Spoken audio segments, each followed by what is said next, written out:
p.m. And I'm going to introduce, we have a new secretary, Linda Mahoney from Kingston. Thank you for joining us. Thank you.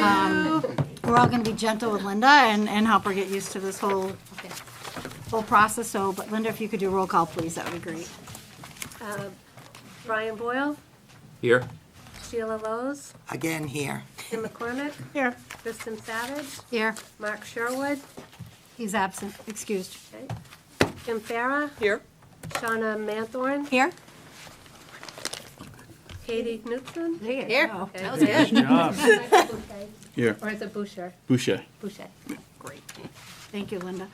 Okay, if we can rise for the Pledge of Allegiance, and Carl's going to lead us today. Right.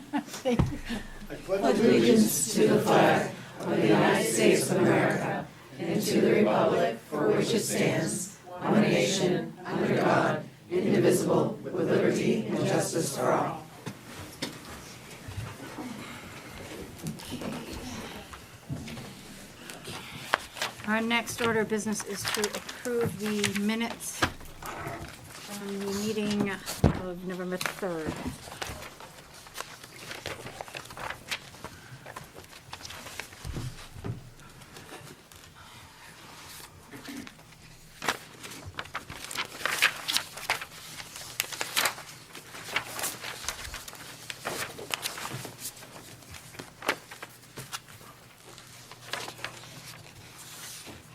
A motion on those minutes? I'll make a motion to approve the November 3rd school board meeting minutes. Thank you, Katie. Second. Second by Shauna. Any discussion? All those in favor? So I have 1, 2, 3, Brian. 4, 5 with Brian. Kim. That's right here. Was I here? You weren't You were there? not here. So you better change the minutes. Oh. No, you were excused absence. It says board It members says present. excused absence. Excused absence. Oh, I should read it. Yeah. Okay. Let's try this again. Try that again. All those in favor? 1, 2, 3, 4, 5. Opposed? Good old days. Abstaining? 1, 2, thank you, Brian, 3. All righty. I got him, Kristen. 5, Don't 0, worry. 3. Thank you, Sheila. And with that, I want to thank Sheila, welcome Sheila Lowe's back. Righty. She is the new Sandown rep who's sitting on the board, and as everyone knows, she has lots of experience here, so welcome back, Sheila. Thank you. Sheila. And our next is delegates and individuals. Our first delegate is Lori Hershemroder, if she can come up to the table, and then after that, we have Deb DeSimone. Either chair, does it matter? Does And not whatever matter. chair I'll you'd take like. Center stage, how's it go? Okay. Good evening. Good evening. I am Laurie Hershenroder, a dedicated kindergarten educational assistant at Pollard School, and proud president of the Timberlane Support Staff Union, the TSSU. I am better known as Mrs. H by students and staff that I have had the honor of assisting for 13 school years in Timberlane. Paraeducators are an essential part of the education team. Paraeducators work alongside certified staff, assisting students with academics, personal care, communication, sensory integration, behavior, and emotional regulation. We work with students one-on-one, in small groups, large groups, in multiple classrooms, and often in multiple grades within a school day. We play a vital role in keeping our schools a safe, welcoming, thriving learning environment. We get it. Nothing is easy right now. We get it. Many paraeducators reside in our community, are taxpayers of our towns, are parents of current students and alumni of Timberlane. Many paraeducators are also alumni of Timberlane themselves. We are invested in the Timberlane Regional School District. Paraeducator responsibilities have immensely grown, especially over the past decade. A concerning issue that cannot be ignored is the critical shortage of substitutes that plagues our district. Paraeducators are constantly pulled from typical roles to help with coverage needs, whether for a fellow paraeducator or a classroom teacher. The truth is, our schools could not function without the support of paraeducators. Without a doubt, there's room for improvement when it comes to retaining and attracting quality paraeducators. We all want Timberlane to be the best it can possibly be. We must move a mutually agreed upon fair contract forward to the Timberlane community that has graciously supported us time and time again. Let's get back to the table and get this done. Thank you. Thank you. Dee Simone and then Laura Ross.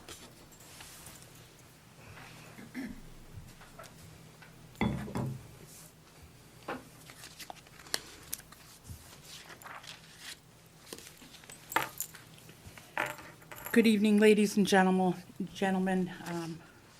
Madam Chair, I thank you for this opportunity to come before you and speak on behalf of my constituents.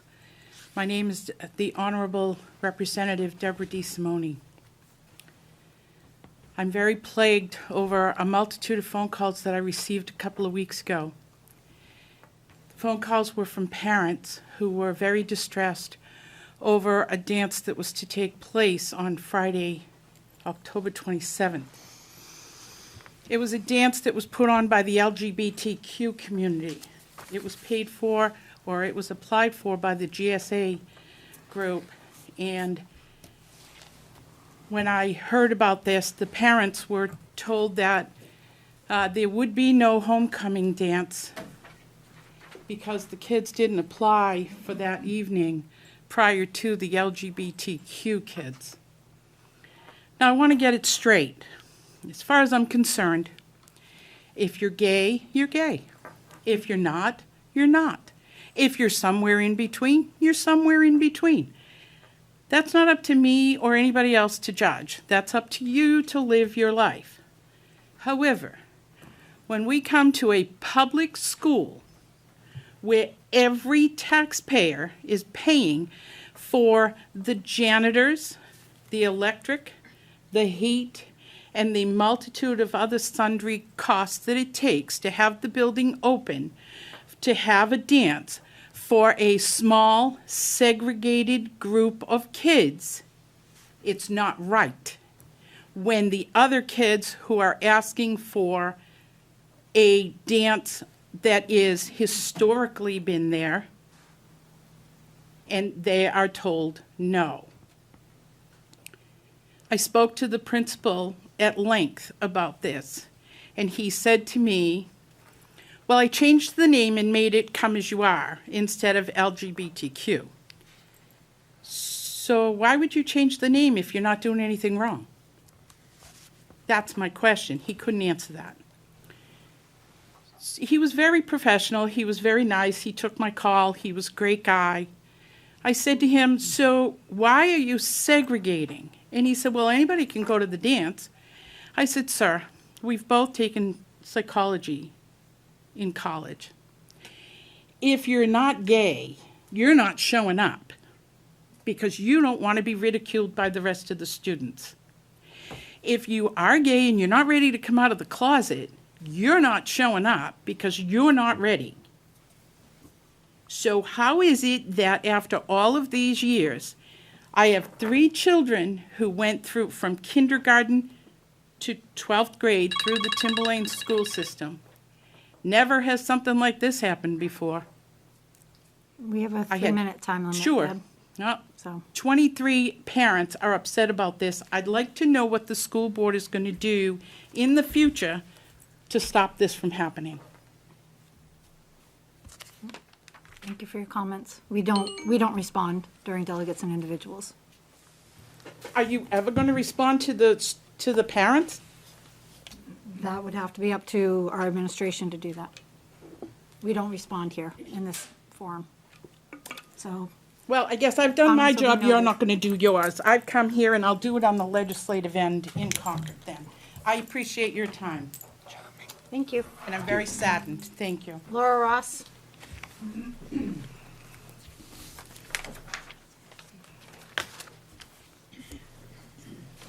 Oh, I'm sorry, and Catherine Lindblad is next. Hi, everyone, and thank you to the board for allowing me to speak tonight.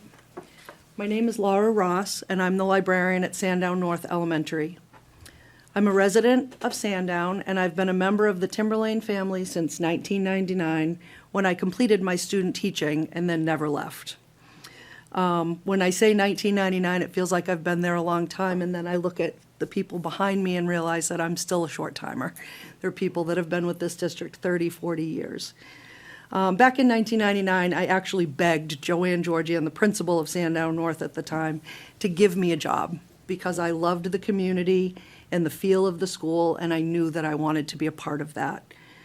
Joanne gave me that opportunity, and I worked many different positions until I earned my second master's degree and got the perfect job for me as the librarian at Sandown North. At the beginning of this, I used the word family intentionally because to me, that's what Timberlane has always been. It's been a family, a community of people with many differences, but with one common thread. We all love the children we work with and will do whatever it takes to give them the best education we possibly can. This includes sometimes early mornings, late evenings, and volunteering for activities that we're not required to do, but we want to do because we love to see the joy on the children's faces. For me, that's included author visits, book fairs, science club, homework club, Lego club, and this year I was lucky enough to coach our tiniest little cheerleaders, Tornadoes cheerleaders. I'm not expecting a pat on the back for any of that. As I said, we do these things for the love of the children and for our community. That being said, this contract issue has truly broken my heart, along with a lot of the other people here tonight and watching at home. To find out that we're amongst the lowest paid members of the educational community in our area, to be told that after decades of service and dedication to our students, our retirement could be taken away, and to find out that it's not just the teachers in this situation, but our hardworking administrators and paraeducators. We need to go back to supporting our Timberlane family, back to giving teachers and staff what they not only deserve, but need in order to survive in these trying times, and also in our uncertain future. Rather than being divided, we need to come together to figure out a solution because, along with many others, I don't want to leave my Timberlane family. I only want to continue loving the children and my job, knowing that I'm appreciated and respected. Thank you for your time. Thank you, Laura. Catherine, and then Coral Hampy.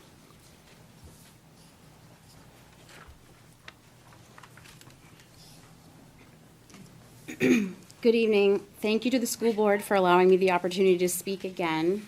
Just to reintroduce myself from last week, my name is Kate Lindblad, and I am not only a teacher at the middle school, but I'm also a member of the community, a taxpayer, and have 3 kids being educated in the Timberlane district.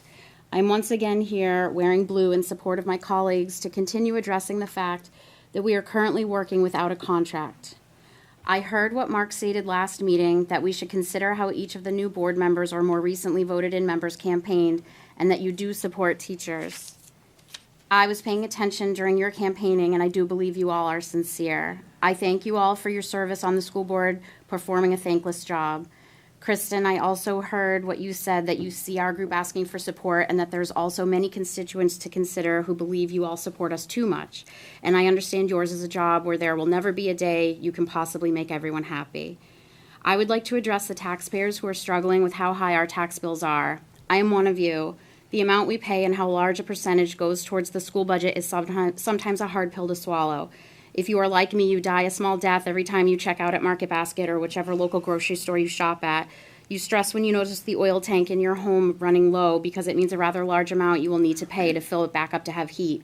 You'd rather avoid opening the bill from Unitil because you just know the amount is going to depress you. You question every daily expense and ask yourself if it was really necessary. And I think it's very easy to become fixated on one singular goal of keeping the budget from creeping even 1 cent higher.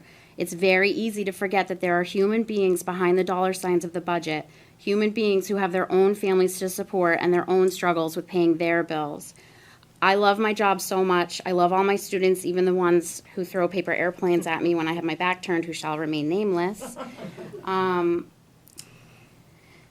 I would not be able to do this job if my husband and I hadn't already learned to live on just his income while I stayed home to raise our children and before I returned to work.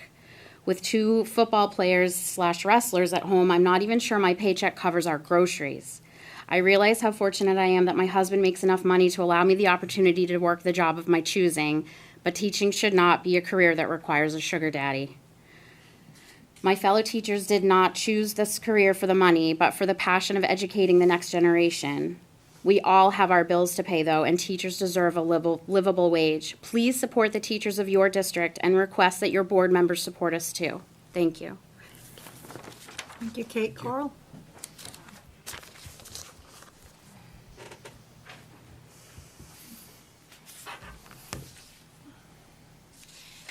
Good evening. Excuse me, pardon my cold. Coral Hampy, Danville, TTA President. As we strive for a fair contract, I just want to read a few of the educator voices that we have of people and why they love working at Timberlane. Terry Costa, 7th grade science teacher. I love working at Timberlane because the students are eager to learn and we get the tools that they need to learn, such as microscopes. Justin Bentley Melly, Sandown North. The world has changed in many ways since my first day teaching at Sandown Central in 1997. Through it all, the people of Sandown have inspired me by how much they care for their community, their kids, and each other. Each day at my school, I see the lived mission of my colleagues is to honor that care with service. I will always be grateful for my connection to this beautiful town. Gia Buckley, special educator at Pollard. I love working at Pollard School in Timberlane. There is nothing better than teaching and connecting with students and their families. I strive to encourage curiosity, confidence, and foster a love of learning. It is my passion. Coral Hampy, middle school world language. I love working at Timberlane because I get to introduce students to new cultures and help them make connections with people around the world. Lee Solway, excuse me, middle school literacy specialist. I love to work at Timberlane because the staff is truly committed to doing anything necessary to reach all students. Myra Hogan. I love teaching at Timberlane. I have enjoyed spending my teaching career at Timberlane thanks to the student and parent relationships I have had over the many years. Serving families in my own community has been a highlight. Watching my students grow and change over the years and sharing things that I love with them have kept me young. I love seeing how innovative and creative our students can be. Mostly, I have enjoyed watching them take what they have learned and become productive members of our community. Knowing I have been a part of educating them makes me so happy. Again, Myra Hogan, middle school, physical education health teacher. Just a few of the educator voices of why we love working here, because we do. And we just hope that we can work towards a fair contract. Thank you. Thank you, Coral. Okay, that's the conclusion of delegates and individuals for tonight. Our next order of business is our student rep, Matt. You're welcome. There's a lot been going on at all the schools. I want to first start off by saying that all of the elementary schools had Jerry Pallotta, who is the author of Who Would Win series. He visited all of the elementary schools in the past few weeks. Did not want to repeat that about 5 times. Thank you. Timberlane High School Student Council will be hosting a holiday gingerbread house making party on the 6th of December. The community is welcome to participate. Big shout out to Miss Libby for making all these amazing events possible. Rho Kappa hosted a veteran celebration on November 8th. Alex Smith, who was a Timberlane graduate in 2010, was added to the Heroes Wall. Mealy's Meals will be collecting raffle baskets from now until the 18th. All of the baskets will be raffled off from November 29th to December 9th. All of the money raised from the raffle will go to families in the district that are in need. Project Hope is gearing up for the 14th annual Project Hope fashion show. They are looking for donations right now, and we really need them desperately, so please donate. Timberlane is hosting the Division I football semifinals Friday, November 18th, 7 p.m. kickoff against Bedford. The theme is Pajama Party. Timberlane cheer team came in second in states. all winter sports begin November 21st. Girls soccer are semifinalists. Golf team are in third place finish. And cross country state meet of champions qualifiers, freshman runner-up, Abigail Robinson. NHS is doing a month of thankfulness through the month of November. Students pick an adult that they are thankful for in the building and write a letter to them thanking them for everything they do. Best Buddies had their Friendsgiving yesterday with a great turnout. Thank you to Miss Fitzpatrick and Miss Gilmet for making this amazing event possible. Atkinson Academy is celebrating Kindness Week this week by having special dress-up days and reading stories to the kids about kindness in their classes. Danville School would like to wish everyone a safe and enjoyable Thanksgiving holiday.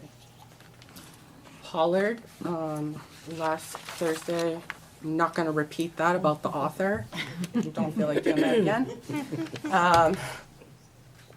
The voting for New Hampshire Kid Governor ends November 15th. So Pollard is wishing Hayden Simmons a big round of applause for her efforts. The Pollard PTA will be holding their annual PTA holiday party December 2nd from 5 to 7 p.m. and December 3rd from 9 to 10:30 a.m. They will also be holding the annual holiday pancake breakfast on December 3rd and 8th, 10:30 a.m. Thank you to the PTA for all their amazing school committee events. Sandown Central, the children had dental screenings and were provided excellent care by dentists in the local district. Sandown Central would also like to wish the district a happy and safe Thanksgiving. Sandown North, last Monday, Sandown North saw the return of our school-wide Monday morning meeting. Although they will not be meeting every Monday this year, they are planning on having the whole school gather twice per month in the cafeteria to share school news, student successes, and talents. They are so excited to have their community together again in the same room. Last Wednesday, Sandown had the pleasure of hosting the author. I really wish that they would put this in once. The fourth graders visited the New Hampshire State House last week. They learned about the roles of the New Hampshire Senate, House of Representatives, and the governor. Some of the students were lucky enough to meet Governor Sununu and shake his hand. This was also the day after Governor Sununu was re-elected, which made it extra cool. Timberlane Middle School, last week, the entire 6th grade went over to the PAC to listen to a presentation from Kevin Starupa, WMUR Chief Meteorologist. He talked about what it is like to be a meteorologist in the New Hampshire district and talked about the weather. The students really enjoyed it. This week, the middle school was able to hand out 9 respectful Roar Awards to very deserving staff members. We received a lot of input for these awards, and parents and students and staff. It was so nice to see so many nominations submitted. It was certainly hard to choose the winners. Thank you. Thank you very much, Matt. Kristen, Yes. do we have anything up on our community board for Project Hope for donations? There is a There is. notification in the library. Okay. Well, Is no, it I'm on asking the- about the Digital for website. the there should be, There but should be. we'll make sure that. If there isn't, can we put one up? Yeah. Yep. Thank you. Okay, and next, going on to current business, our first order of business is the second read of high school curriculum units, so that would be Mark.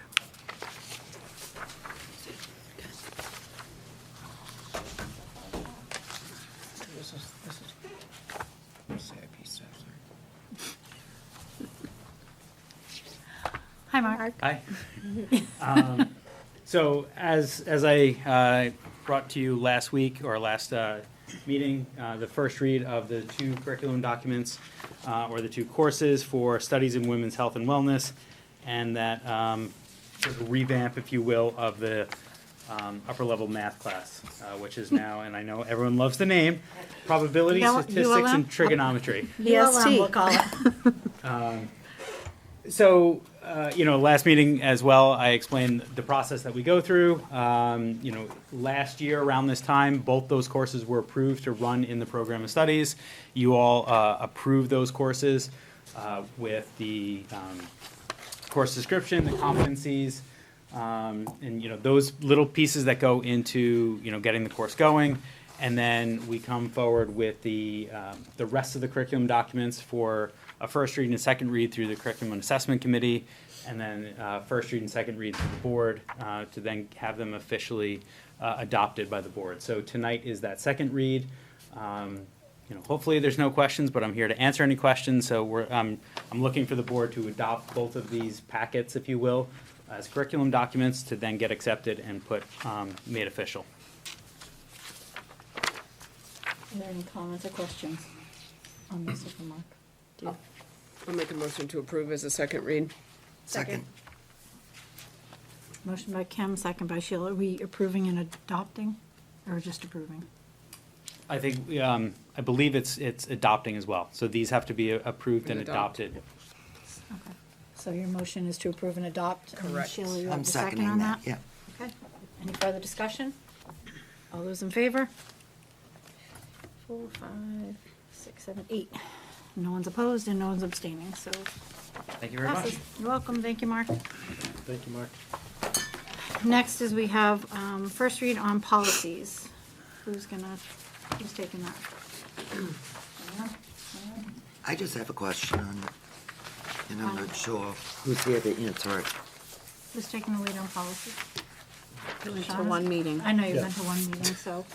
I mean, Tag team. Jill, what's your What's question? your question? My question is, didn't we change Do my best. DJE roughly 2 years ago to $10,000? Why are we raising it now to 50? I believe that was one of the Jennifer Silvers, and we dropped it down Maria? Yeah. specifically. I don't think we dropped it down. I believe we did. Or did we raise it from I think 5,000? we raised it. We didn't think you drop raised it We from raised 5 to in the 10. threshold because everything, Why are we going as high as 50? Because that's, because That's everything's not a so lot of money. expensive now. Yeah. The cost So of the everything reason and why we getting bids. came forward asking for this increase is because right now $10,000 pretty much buy nothing. The cost of materials and the projects that we have been doing at the schools. Yeah. We are writing probably in an average of 2 RFPs a week, which take a very long time. So we're pretty much opening one bid every week for simple things that we have to do, like replace a pipe or replace a pump so Carl has been extremely busy writing RFPs and okay. I don't think All it's a right. good use of the time. So why wouldn't we change purchases of 5,000 also? Do we want to keep that at that point? The next line down? Yeah. The Why next wouldn't line we down raise where it that? says purchases of 5,000 or more require at least 3 competitive quotes. Are you fine with that, or do we want to change that at the same time? If you're okay with increasing that as well, because, I mean, getting 3 quotes is not as hard as going out for bid. That's why we didn't change it. But if we can change it, I will be happy as well, because Well, what are again, you looking at as far as changing it though? What would for make the it? go with quotes, 10,000? yeah, we can go 10,000 for the quotes. Okay. It you- just seems if to you me agree. that if we're gonna raise the 50, we might as well do the 10. I don't disagree with you.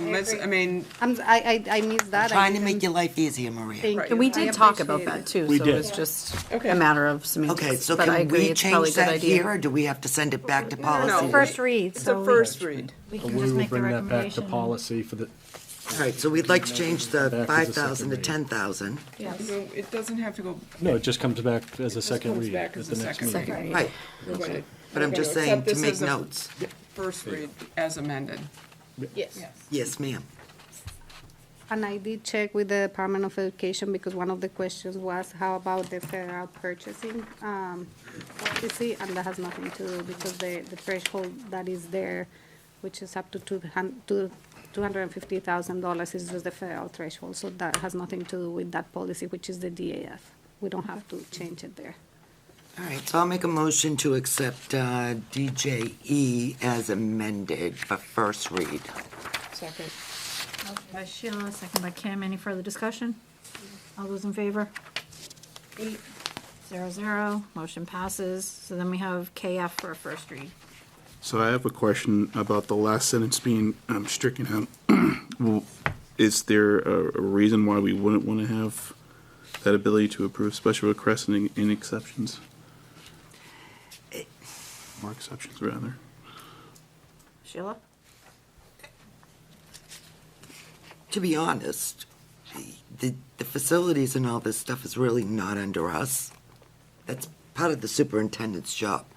So it really shouldn't come to us. In my eyes, it really shouldn't come to us. Unless he gave an answer that somebody didn't like and they wanted to push it to us.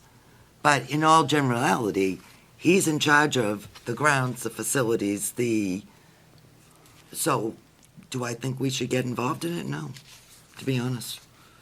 It's just one more thing that we don't need to be involved in because that's day-to-day operations for him. And that was the discussion at policy. So thank you, Sheila, for summarizing. Been around too long. And then in addition, Been around too long, that's the problem.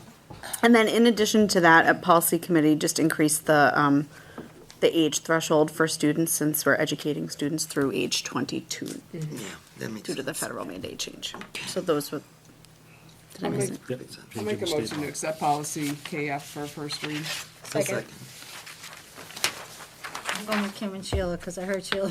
Doesn't matter, whoever. All those in favor? Opposed? Abstentions? Passes 8-0-0. Thank you. Moving on to the online safety training. Chris, are you taking that one or you want? Sure, yes. The executive summary, right? Okay. So it's a recommendation of the Safety Committee to bring forward to the board and request for this coming year and a 3-year contract of an annual cost of $9,400, an online training institute called Navigate 360 that provides online training materials and resources for our teachers and staff to be able to support the education of our students with the ALICE training and to begin that process of educating our students prior to moving to our next phase of getting into drills and things like that. But this online suite allows us, provides a number of resources for our educators to be able to work with students and teach them about the systems and the protocols and how we respond. Am I missing anything so far? No, that's pretty much it. I mean, it's just, we clearly can't, and I can rely on Carl too, but we can't be in every schoolroom with every teacher, with every question, constantly with the training, so this is just a tool to allow them a resource to go back to when they need to. We have a lot of very qualified trainers on staff, but it's again, they're doing other things too, so it's just a supplement to what they're already learning. Sheila or Brian, did I saw a hand over there? I've got the start time and the end time. Maria, where's this coming from? Where's this coming from?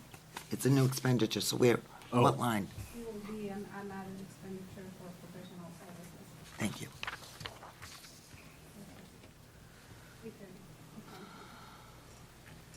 Anything else?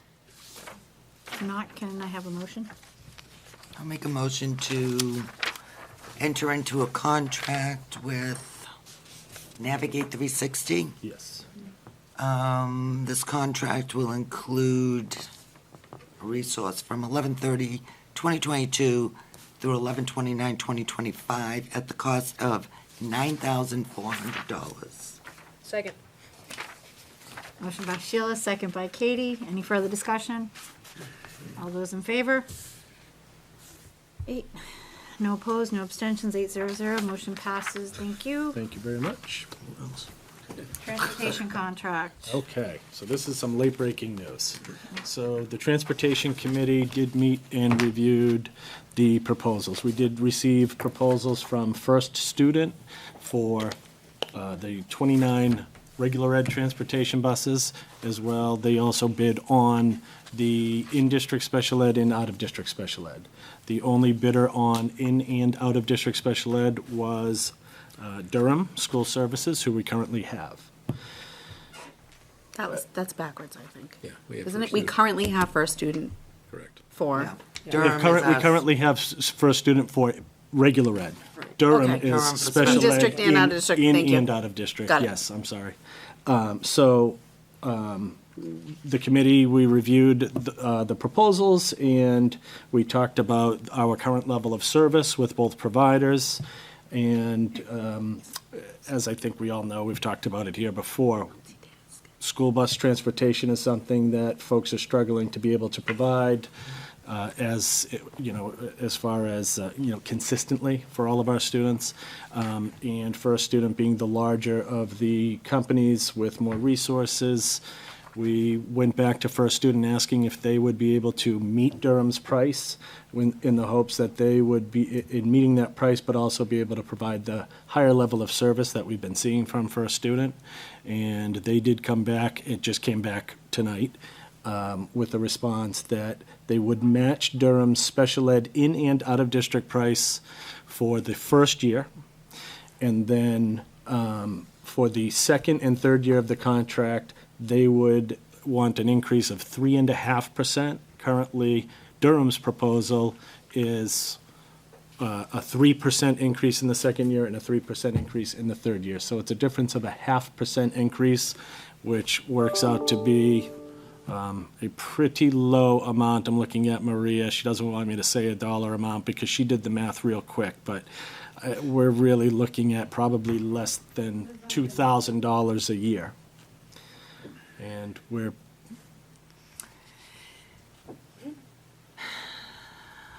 Yeah, it's computing in my head. sure, Have we had problems with Durham as far as our special education? yes, Have we had yes, problem with buses not showing up and all that? Yes. Okay. In comparison to First Student, how is it? That's my question, because we have Sure. definite issues with First Student, Sure. with lack of drivers and such. So we know Durham's having the same. But I guess I'm looking for more reliability absolutely, than a $2,000 price difference. right. And that's what our students and our parents need. So where did you land on that? So our experience with First Student, even when they struggle, has been more positive in that they're very willing to come up with a plan B. Or C or D, Right. in some instances. Okay. And several times this year and last year, Durham, they don't have the same level of resources, I think. And so when I get contacted early in the morning with a text or a call that there isn't a bus for either, an out-of-district placement or in-district, that we just don't have anybody. There's nothing we can do, which, we go back and forth, and I say that's unacceptable, and sometimes they figure it out, but they can't always. They don't have the same resource pool. And the other question I have is there a penalty clause? There is. There is. Because we definitely use that. We put a significant penalty clause in our request for proposal of $500 a day for every route that either, they would have to agree to that $500 a day if they're unable to provide the service. The current penalty clause is the actual cost per bus for the day, Which is about $380. 300 and something, yeah. $380. Yeah, Okay. roughly. So we increased it. Roughly. So you increased it? Yes. We Okay, increased it. that's what I wanted to know. Yes. I guess, can we at some point have a fine-tuned piece of paper that says year 1, year 2, year 3? Sure, What it's gonna be? absolutely. Didn't we get that in the past? That would be Well, you can't vote on a contract. We don't even have it. We don't have a Right. contract, we have proposal. Right. But what I'm saying is, it's numbers. Well, yeah, typically, there's some sort of summary sheet for the Right. board to see the Right. difference between the proposals. And I would expect a recommendation from the Transportation Committee. Right. The only reason why that's It not just in the came, I agenda because it understand. just came No, tonight. no, I I've been understand. negotiating Eh, with them for weeks. I guess what I'm asking is, can we have it for the next meeting so Yeah. that we Sure. can make it, Absolutely. Absolutely. the decision can be made and it can be We done? don't need to make that The decision tonight. increase on year one is $790,000 for year one. What's the percent? What's the percent increase from this year to next? I You don't have to it look up at yet. the, I will have to Okay. look Yes. at. No, it's okay. It's about 8%, An 8% increase. roughly, yeah. 7 to 8%. When you combine. When you them both, combine all, yeah, some special ed and some it's regular ed. Right. significantly higher, some is lower, but it's about an overall And again, 8% we're at increase. the mercy of first student because I- regular education, they That's were the from only this year ones to that. next year? They were the only ones that I thought it'd be higher than bid. that. Shh. Just kidding. Everything else doubled. I know. Fuel. No, it still hurts. I mean, it That's not my hurts. point. Right. But if we could get that, but we don't need to, We don't need to do it tonight, so we'll have it for the next. no, I guess what I'm asking is, but we do need to approve somebody, right? Yeah. At some point. Right. Yes, Yeah. So, if we could get that for the next meeting, it could be done. yes. Wouldn't that be great? absolutely. That way it- Yeah, right. absolutely. I can, Be one less thing off your plate? yes, it will. So we put something else on for you. Please Sorry, add Maria. something else in. It's, you know, All right, so we're not take taking one off, put action one on on. Thank you. Yeah, no action on that. We put it on in the hopes that we had the answers sooner, so But it didn't. it didn't happen, but we're on our way. Okay, so now we're in for a nice long stretch to talk about our facilities for the next hour and a half or so. So here we go. So we're gonna start with Carl. Timing you. You're the No, next I'm just kidding. contestant. Let's go. Well, in order to save time, everybody's got the document in front of you, and I don't have to read through it. If you have any questions, I'm more than willing to answer any questions. I gotta find the document. I must say, you've been doing a lot of work here. One of the things I do have a question on, this door locking hardware replacement, I know when we had the CIP and this was, when we had the meeting the other day, is that covering what was in this proposal? Should that be coming out? Like, how much is this door lock, this rekeying? This came out of last year's money. I think we encumbered it into this year. out of Okay, last year. because I think I still see it in some of the CIP documents. All right, so, yeah, Okay, only because it's still ongoing. Okay, but this is all of it, pretty much. This is rekeying the whole, The entire district will be rekeyed. A lot of the doors have been replaced. Even the one back here now has a push button to unlock it, which I didn't realize when I came in tonight, so I was trying to unlock it from the outside with the key. I'm old.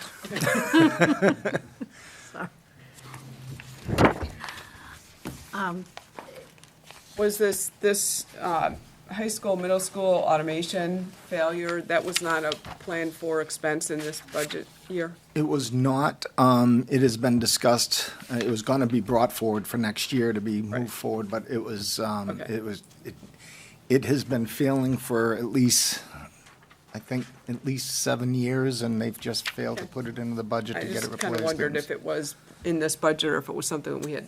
It was nothing, it was nothing planned for. Where are you? What? We here or are we here? So we're on the This one. summary plant operations, November I 17th. jumped ahead, I'm sorry. Okay. That's okay. On the one, I'm just going through some of this, yeah. yeah, there's two that have No, the I same jumped ahead title, with this. but, so Don't like, it's down at the bottom of the page one, or the Got front it. page. Now you can flip it over. I see that there were 9 potential leaks. Have we been having this looked at on an annual basis? 9 seems quite a lot. No, when I got here, there was a, so the fire pump out back is a generator that runs if we lose power and a sprinkler goes off, this thing kicks on, and pumps water into the sprinkler systems in the high school and the PAC. There has been a leak in the system since prior to my arrival. They've had radar out to try to find it, but since the ground is so sandy that they couldn't find anything because the water dissipates, it's not creating a void.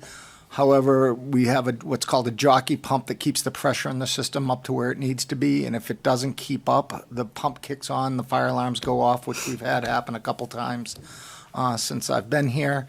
And so we hired a company out of Boston called American Leak Detectors, and they use stuff that's way above my head to figure out what's going on, and they can actually pinpoint leaks within the pipes that are underground, and they identified 9 locations around this loop that runs around the high school. So they don't fix it, unfortunately, and then I called our sprinkler company, and they said they're too busy to get out here, and if I could find somebody else to do it, they'd definitely come out and help them. And then I called our alarm company. They don't do it. They put us in touch with another company out of Mass, and they haven't returned my phone calls. And I finally called a local vendor that does a lot of digging for us, and they haven't gotten back to me with anything timely yet. Sheila? Brian, get on that. Yeah, Brian. Yeah, get on Brian. that. The last one, get on that. He'll get on that. He'll Okay. get that for you, Carl. We got you, Kyle. Thank Brian's you. going to take care of that. Well, welcome back, Brian. And Sheila, well, actually, welcome back, both of you. Help her out, will you? All right. So yes, still working on that. And is this the thing, the pump goes as a result, you said, right? So the jockey pump is just like a well pump. It sits down on a tank of water and pumps water into the system. And it keeps and running. it's cycling every 30 seconds now. So burning That's the out, so we problem. have to It keep. just keeps running because there's That's- leaks. Yeah, so it's important to try to get these things fixed. and that But pump we is about can't find somebody to fix $2,500, it. and it's failed Great. twice since I've been here. So you know where the leaks are. Yes, we have We them just identified. have to get Brian on it to get the dig up and get Brian, I have a pipes shovel. changed. That's correct. Got it. Hurry up, it's gonna get cold in the ground. Yeah. Please. I'll be right back. You missed me. You missed me, Kim, you can tell. Oh, boy. Okay. Matter, so, with regard to your report, do you just want to put out publicly that we received, for the vehicles that went out to auction, that were $26,190 in revenue came in from those. So that was a great call on that. And again, for the amount of work that you're just continuing to do work and to keep seeing these reports every meeting. I mean, thank you for keeping us updated, but more so, thank you for doing all of this and keeping things afloat. Thank you. So, I do want to say that I just wanted to mention that we had a new groundskeeper start Monday. Fantastic. We'd like to welcome him aboard. And also Sarah Vera, our supervisor, successfully completed the Primex Supervisors Academy, which was very valuable. I took that many years ago. It's a valuable experience and helps us deal with people better, which we can all use sometimes. Right, Brian? Pick on Brian now. No, you missed me. Go ahead, Sam. I gotta go back to the islands. Okay, so if there's nothing more on the executive Good for summary Sarah. for the facilities update, next is part 2 of Carl, which is his request for additional maintenance employees. So Sheila, that's. I got this document you one. jumped ahead I on. got it. Yep. Take it away, Carl. So as I've been here for a little over a year now, I've realized that 620,000 square feet of facility is just too much for 3 maintenance guys to do. And I've done some studying. I used to belong to a company, an organization called the Association of Physical Plant Administrators. It's a higher education based organization that looks into what the staffing should be, and they also deal with high schools and public education as well. They're not totally focused on higher education. I was actually on the board of directors as the Professional Development Committee chair at one point. But one thing they do is they look at staffing levels for all aspects of the facilities and grounds, custodial, and maintenance, and they base their They base their staffing levels based on the levels of expectations that you want in your buildings, based on how clean you want it, how maintained you want it, whether you're starting at excellence at level 1 or if you're just barely making it at level 5. So they figure out square footage as maintainable square feet when it comes to maintenance, as cleanable square feet. They dictate whether you're an office or whether you're a classroom or if you're a gymnasium. All things are different time frames and how much you can do. With that being said, with 3 people at 620,000 square feet, we are in the crisis response or level 5 and not doing very well. I can tell you that we get we have 134 open work orders right now. Our maintenance guys are doing an average of 200 work orders each a month. I'm sorry, since July, they've done 200 work orders each. So they're really working, and not all work is captured in work orders, so they're actually doing more stuff. They can get grabbed aside and do this, do that. I'm trying to get them more to focus on doing work orders, but they really don't have time to add additional work orders into the system when they're running around from thing to thing and getting things done. With that being said, if you try to figure out what levels we need to be, right now they're cleaning, I have it here somewhere. These guys are cleaning, current staffing maintenance, 3 maintenance techs, so they're cleaning about 206, they're maintaining 206,000 square feet each. So again, that puts us at the upper level of level 5, lower level of level 4 maintaining. Level 5 again is the crisis, and level 4 is hold on, I gotta go back up. And my computer's frozen, so. Level 4 is the reactive maintenance. Thank you. There you go. So level 4 would be reactive maintenance, right? So an additional 2 technicians would bring us to 123,000 square foot per maintenance technician, which would bring us to the lower level of level 4, which is reactive management. If we added a third one, it would get us up into the upper level of level 3 or managed care, given, 102,000 square feet per maintenance technician. Given the age of our facilities, spread out nature of the Timberlane community, and lack of any major upgrades over the last 20 years, this must be taken into consideration too. These guys are working with a lot of 20-year-old equipment, 20-year-old and over facilities. So there's a lot of stuff breaking and a lot of needs throughout the district. So as a start, I would like to ask for the ability to hire 2 more maintenance technicians to bring us up to 5 at this point. Sheila? Oh, you knew this was coming. Maria, come on down.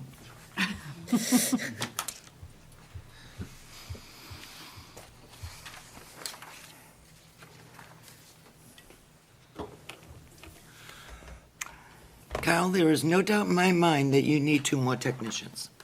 Let's just start off that way, okay? However, we're gonna go back to what we went back to a few meetings ago. Do you have open maintenance positions right now in the district? No. Okay. The voters voted on a budget with those positions in there. I am gonna highly suggest to you that you go to BudCom and you add 2 positions onto your, No. We need to add the positions and let BudCom know that we've added those positions and they will be put into the proposed budget.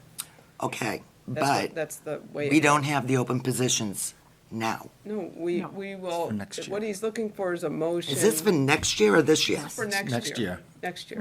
Next year.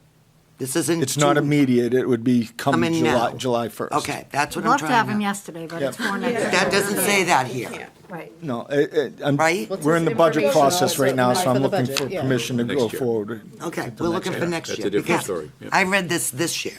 Yeah. That's Oh, where yeah, no. we were confused. I don't think If Carl you would could. hate that. Well, if you could, the person sitting right beside you, if you have open positions in the district. Right, that's why that's why I said, Maria, come on down. So, I'm not against doing this, but typically if we're gonna add lines to the budget, I think we usually know where exactly that line's gonna be, what the line Line number number is. is gonna be and what the pay and benefits approximately will be, just so the board has some idea of what we're looking at from a cost when we make that move to add those two lines. Which I can definitely put that together, although we have to understand these are union positions, so the scale Right, between a step 1 or step 15, depending which employee you get, Right. is huge. but you need to just give us an get a idea of budget? what I it, can You give need a you the budget? minimum and the maximum, including benefits. If this is something you want to move forward with, I absolutely can do that. Well, I'd like you to bring forward the two positions, and again, I don't remember how that union is structured. yeah. If there are different levels of maintenance. I know there are different steps, but are there different levels within that, or are they all at the same level? There's 2 levels, one for general maintenance and one for a licensed or certified Right. technician. Right, so I guess that's what we want to see that we're adding, and then we can move it forward. Right. But we should definitely have this for the next meeting so that the budget committee, I misunderstood, I thought he needed them. No, that's why I was like, Sorry, no, there was no clarification either way, Right. so. Yep, I'm sorry. No. that's all right, I'm just trying to help you out here, kid. So, just the consensus, so Yeah. Maria doesn't go and spend, are we all Yeah, of the mindset that we want to hear about what the cost is for 2 Yes. additional Yes. people, and we think it's a warranted, I agree. yeah. Could So- we also just get an idea of if we were to add a third, just so we have the information? I have to present the first draft of the proposed budget to the budget committee before the next school board meeting. So is there any way I can provide that information on an email and you guys make a motion tonight at least to add to request the budget committee to add the positions? Frank, personally, this is what I would do. We have a consensus that we will move forward with this. I would just let the budget committee put a number in there, Yeah, and then when we approve it, it can get because officially, if we always didn't approve it, they could be pulled out.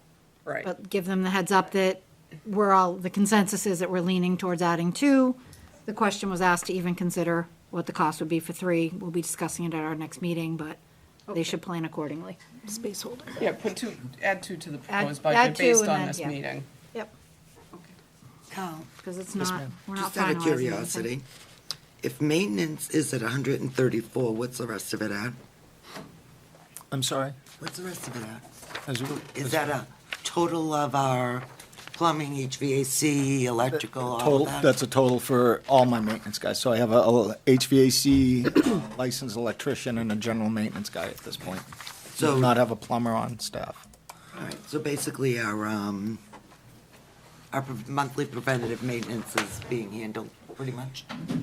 Yes, I am going through the PMs. I did that tonight, actually, Thank you. to add more stuff that needs to be done to the PM schedule as well, too. So we're going to be increasing the workload on the preventive maintenance side as well. Cleaning it up?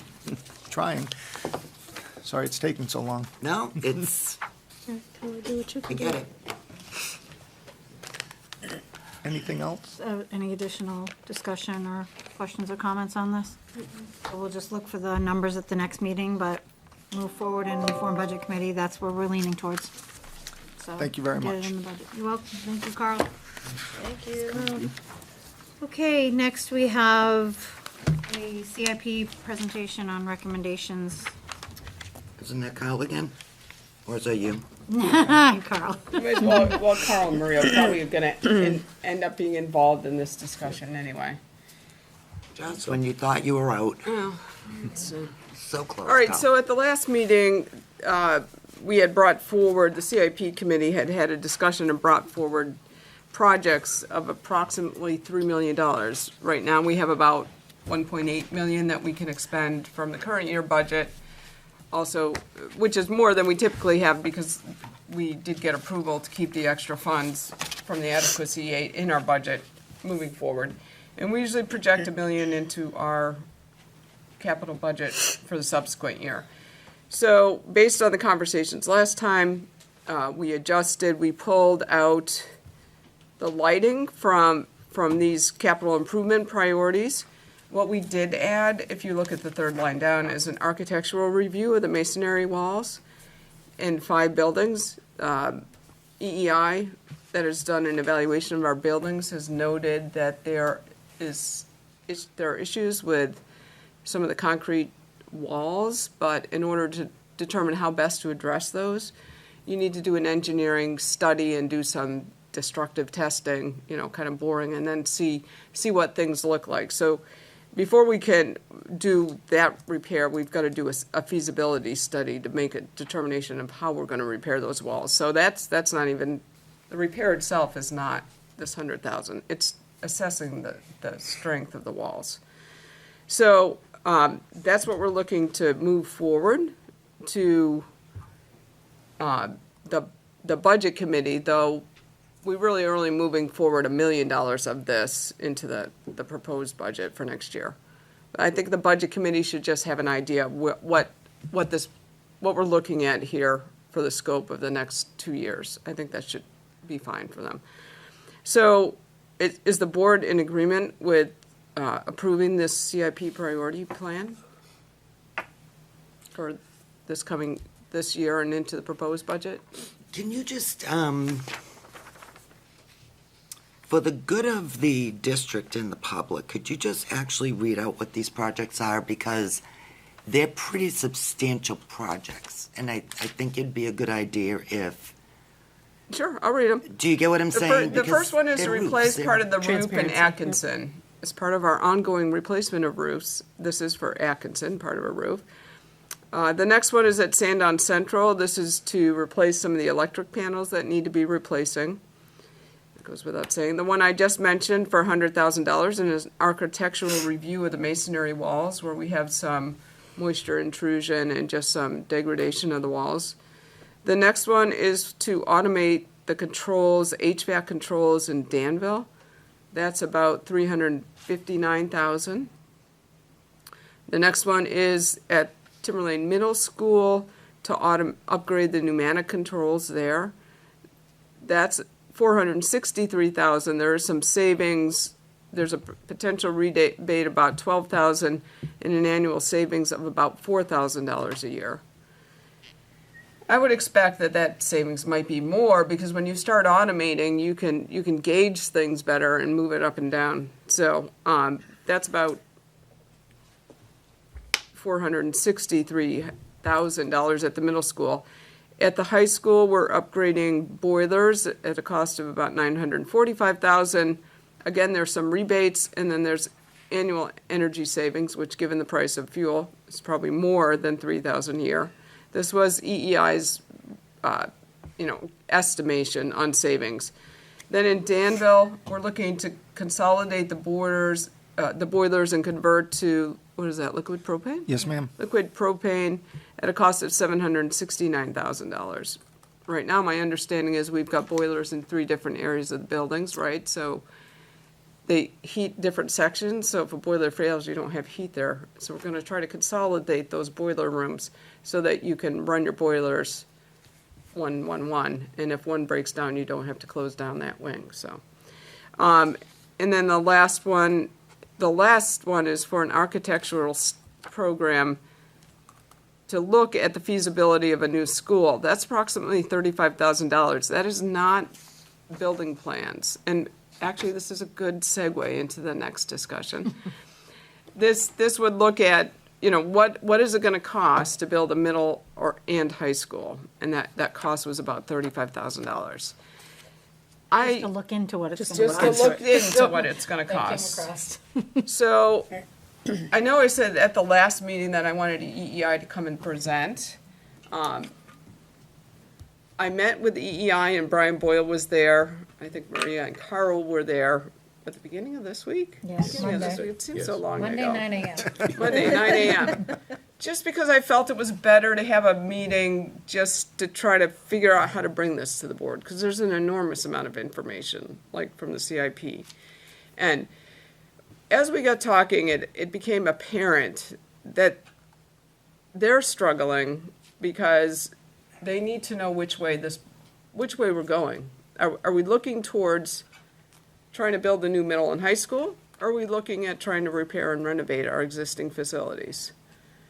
I know the board is kind of split on this, but the board needs to make a decision as to how we're moving forward so that we can best determine how we're gonna allocate resources in repairs and maintenance to the buildings.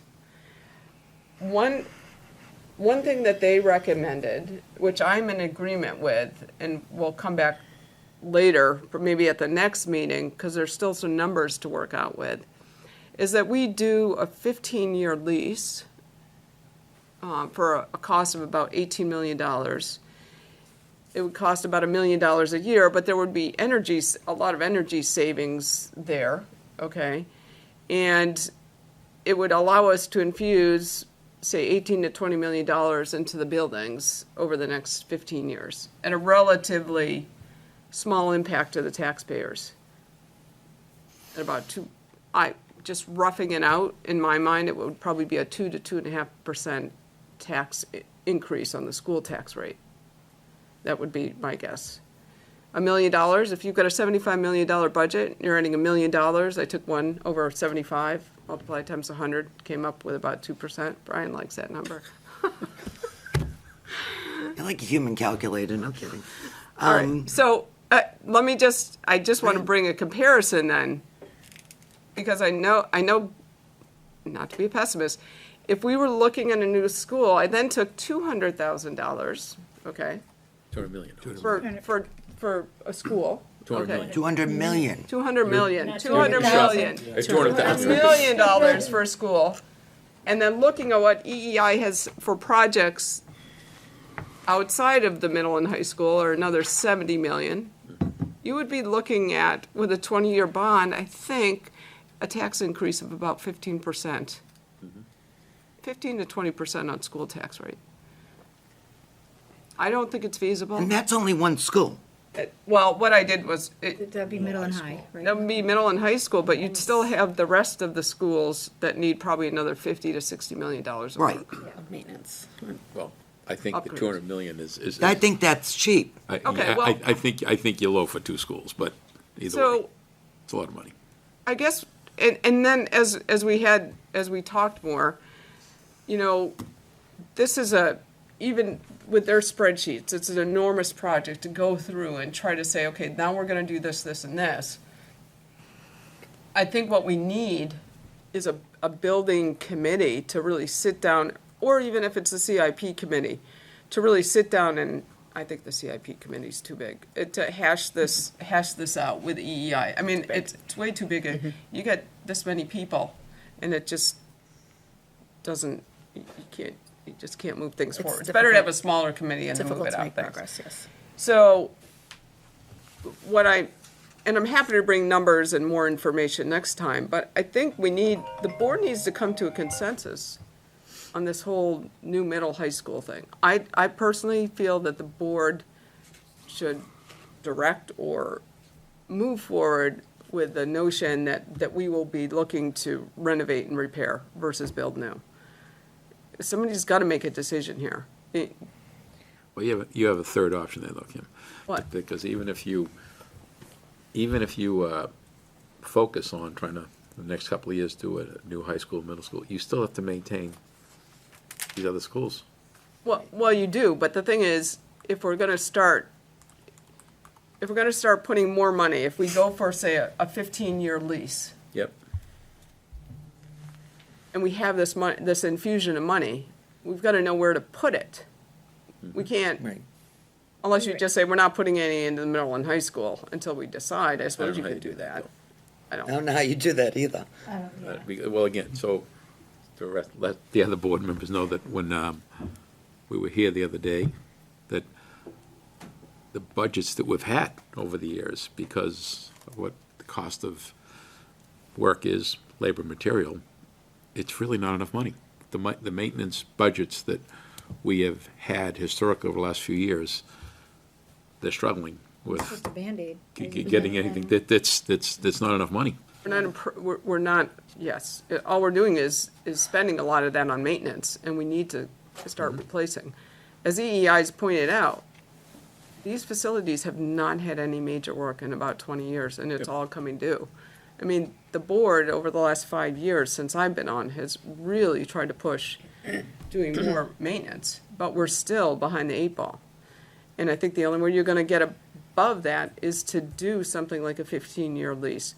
And that will then give you a couple $1 million a year that you're putting towards these major projects in addition to the $1 million that you're doing. So I guess what I'm looking for is for the board to agree that we should probably be looking at some sort of lease and start to draft a warrant to see if the voters would approve that.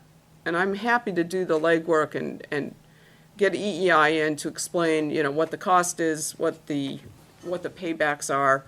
And I think that it would be helpful to even put a mailer out to the public once we have a better idea of that, just so they have an understanding of what this entails.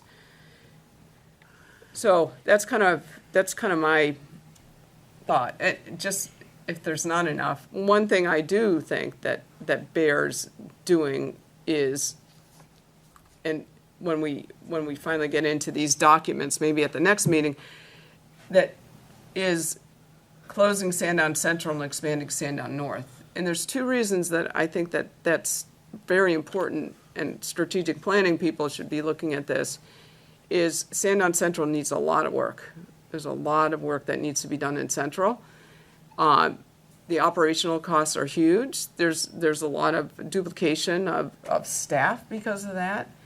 And there's building money out there that if we were going to do a major building project like that, we could probably tap into some of that. So I don't know what the strategic plan is thinking, but that's something that I think really should be considered. But again, you really need a building committee to start looking at all this. Okay. There you go. Silence. Yeah, silence. I mean, ultimately, I think, we'd all love to see new schools. I mean, if we could all sit here and Absolutely. vote that would be, that's what we'd love to do. But the reality is too, even if you vote that, it's not happening tomorrow. We still have to maintain what we have and do what we need to do to keep those up. I mean, I'd love to see something out there, but I don't see anything remotely passing on a new school issue right now. But we need to do something, and like what you're saying, so I'm leaning towards where you're going with the lease. I don't know if that amount makes the most sense, or it should be a little higher. I know, I was thinking about I'd that like- today. I mean- Maybe it should be I higher. think it should be higher, because we're not taking enough, and we're not doing enough with that. Like, we're just leveling. I mean, I think if we're going to do something and take some sort of, if we're going to Burden make some off the bill, improvement, yeah. we need to make some improvement. We need to do something that's at least going to, I mean, and I know, Carl, I mean, you were talking about the front of the high school alone, just doing the canopy, which has to be replaced. What'd you say, that's $1 million? I mean, so that's the hard part, is you look at this and you're like, we're Front door throwing is good money after bad, because $30,000. we're I just, mean, it's just, you try to make the school look nice and inviting for everyone to come to, and safe with the walls that you're and it's like, you get to a point where you have to, I mean, you basically have to do the new school, but I just don't see the community supporting those numbers that you're talking about. So fiscally, what makes the most sense, and I think unfortunately, it is, at this point, doing what you're saying, is going with the lease, but I don't think that number sounds like Well- enough to Make a dent. make a dent and do enough improvements that we need Okay, to hold us over long enough. All right, so, and these are, the part of the reason I didn't give this out to the board, these numbers are being reworked. So approximately, for a $20 million lease for 15 years at 5%, the estimated annual cost is about 1.3 million, which is, I think, approximately like 2% of 75 million. So, yes, I agree. Maybe we should be going out for 30 million. So, as opposed to 18 million, so that we can get more if you're going out. But we've got to also be cognizant of the fact that we're going to put this on a warrant to the taxpayers. So, Right, well, and that's, but I do think that it needs to be explained, other than just obviously a deliberative session, because we get so little. so I guess here's the I'd want to put question. something out to the public about this. Clearly, we don't even have the information to put out for a No. new school today if we had to, so just follow me for a second. If we went with the idea of the lease, we're always gonna have, we have projects at all these other schools, even if we next year something happens, the economy changes, and we're like, hey, let's do that middle school and high school, but we've just done this lease this year. We still have 4 other schools that we can put that money into that we just said needs $70 million. Anyways. And upgrades whatnot. and So maintenance why and not repair. go with the idea of the lease this year? Figure out what projects make the most sense to try to get us going. Start making some improvements and enhancing our schools the way we need to. You know, maybe the lipstick on the pig, I mean, but, you know, in these, you know, the maintenance numbers that we're talking about, we need to do something. So I would be inclined to say, do the lease this year with the idea that, again, in a year or two, if we feel that we have the ability to go forward with that new school, do it, but prioritize what those projects are right now to at least get us forward. Because even if we passed a new school in 2 years, how many years is it gonna take to build something like that? 2. Couple. So, And in the meantime, we're in just, the meantime, right, but at least we have funds to start doing things that we need to do. Yep. And then we're gonna have to figure out, like you said, with the building committee, prioritize and do what is going to make sense Right. to do what we need to do at that point. Okay, so maybe we can get with EEI now that we have a better sense of what we're doing. I mean, that's my What- opinion, I what don't, the- I mean, Well, I'm yeah, not I sure need where some everyone else sort of is. consensus from the board. Is this something that the board wants to move forward with, is trying to do a 15-year lease for between 18 and $30 million, and see what the tax impact is gonna be depending on, and I'm, yeah, the lease. I'm more inclined with the 30, and again, we have in here, with the CIP recommendations, 35,000 to look into a feasibility study for the school, so. we can use We're that moving it all information later forward, but at least Yep. we're being realistic that we can't do it based on what we're budgeting. no, absolutely not. We need an influx of money to make some major strides. And I think we do that, we continue to look into the feasibility of building, Fine. and we go from there. I mean, I'd love to say, put an article on there, but we all know, I mean, I don't have a crystal ball, but I think it's pretty clear to see it's, something like that's not We're possible. not even ready for that anyway. And we're so, not ready for it It's, either. it's just starting to get going. If you're starting to talk about it, we need to get more studies, get a better idea of what it's gonna cost. We're 3 or 4 years out before we even get any state aid from the So- government. So, I mean, it's, And this funding, it's not like this is wasteful no. money, it's So we get money to that see what needs we to be need, spent to right. maintain what we have. So, How long does it take? Well, I'm sorry, the feasibility study is going to give you the information of what it would cost to build the 2 new schools? Or where, or like, what does that include? It's basically, my understanding is it's just an overview study, and it's gonna give you an approximate cost. It's not the detailed study you'd have to do in order to build the new buildings. You know, down to how many rooms you're gonna have and bathrooms and everything like that. But This it's is a just- way to look at the big picture and say. It's a big yes. picture. Yeah, It's okay. gonna, it's gonna narrow down, does it cost 200 million or does it cost 250 million? That's pretty much all you're gonna find. Right, Brian, is that your understanding? well, look at the campus and figure out where to place it and things of that. Right. Right. But it's not, you'd probably spend a couple $100,000 after that to get detailed drawings, right? Yeah. At least. Yeah. And then you'd move on to the building. And in the meantime, if we don't have a lease to try and If we don't keep have up with anything, everything, things we're are gonna just keep falling apart. hemorrhaging.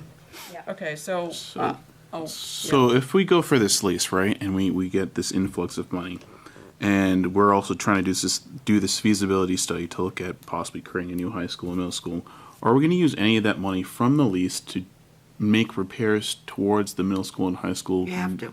Knowing that we're going to try to replace it in a Well, couple you would have years? to. I mean, if Likely you've have got, to, because there's still students that we're serving in that building. Right. We can't Right. leave them without heat And or we- water or, Well, I mean, yes, I mean, there's obviously some yeah, but emergency type repairs obviously, we if have to if do. you think that you're gonna be raising a building in 2 years, I would only repair what is critically needed. Right. I wouldn't be Yeah. putting things in there that I don't wanna tear it down in 2 years. Well, no, I understand that, but Yeah. I mean, you and I both have seen the list, and there is definitely It's a couple of extensive. jobs in there where it's extensive. I mean, it's basically like the whole middle school and high school for a couple of the jobs. So, I mean, are we thinking of wasting, I shouldn't say wasting, but are we thinking of pouring money into that and then essentially? No. I have don't to know why anybody, prioritize. I mean, if somebody did that, and I would probably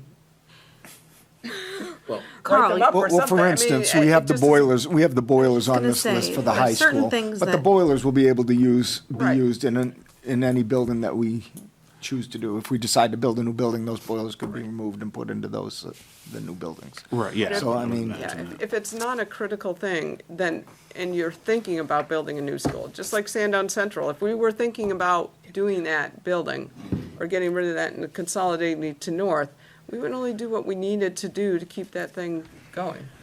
We're not gonna put, things in there. I mean, Critical need. I personally, I'm not the person doing this, but I would certainly hope that our facilities people would think about it that way. or the Well, board. just use an example. One of the thoughts that I had in mind was in the middle school there, we have that one wall that's like leaking, crumbling from the inside.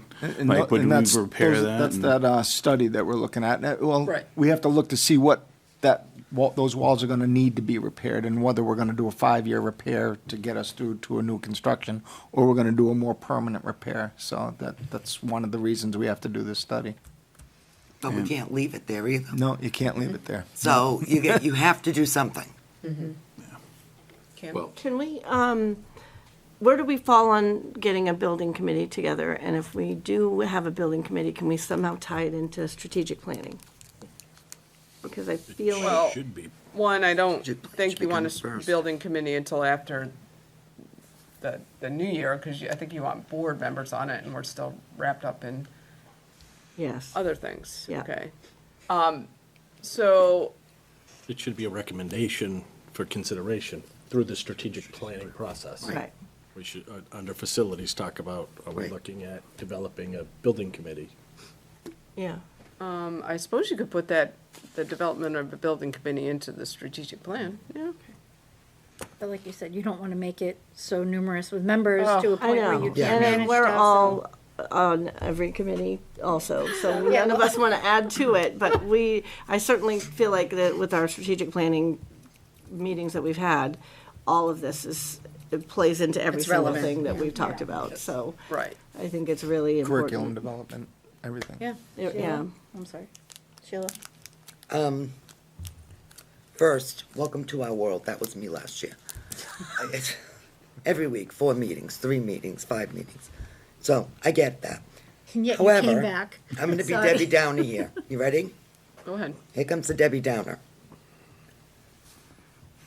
I think you're going to be fortunate to see a lease pass.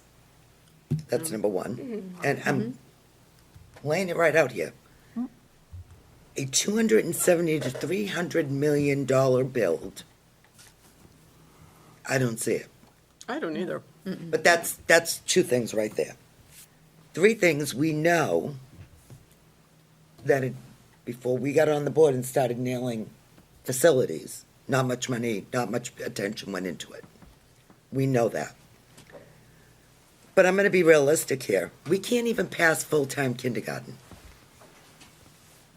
So if you're going to push this lease, then it needs to be pushed with everything you have. That's what our strategic planning That's- committee has been talking about.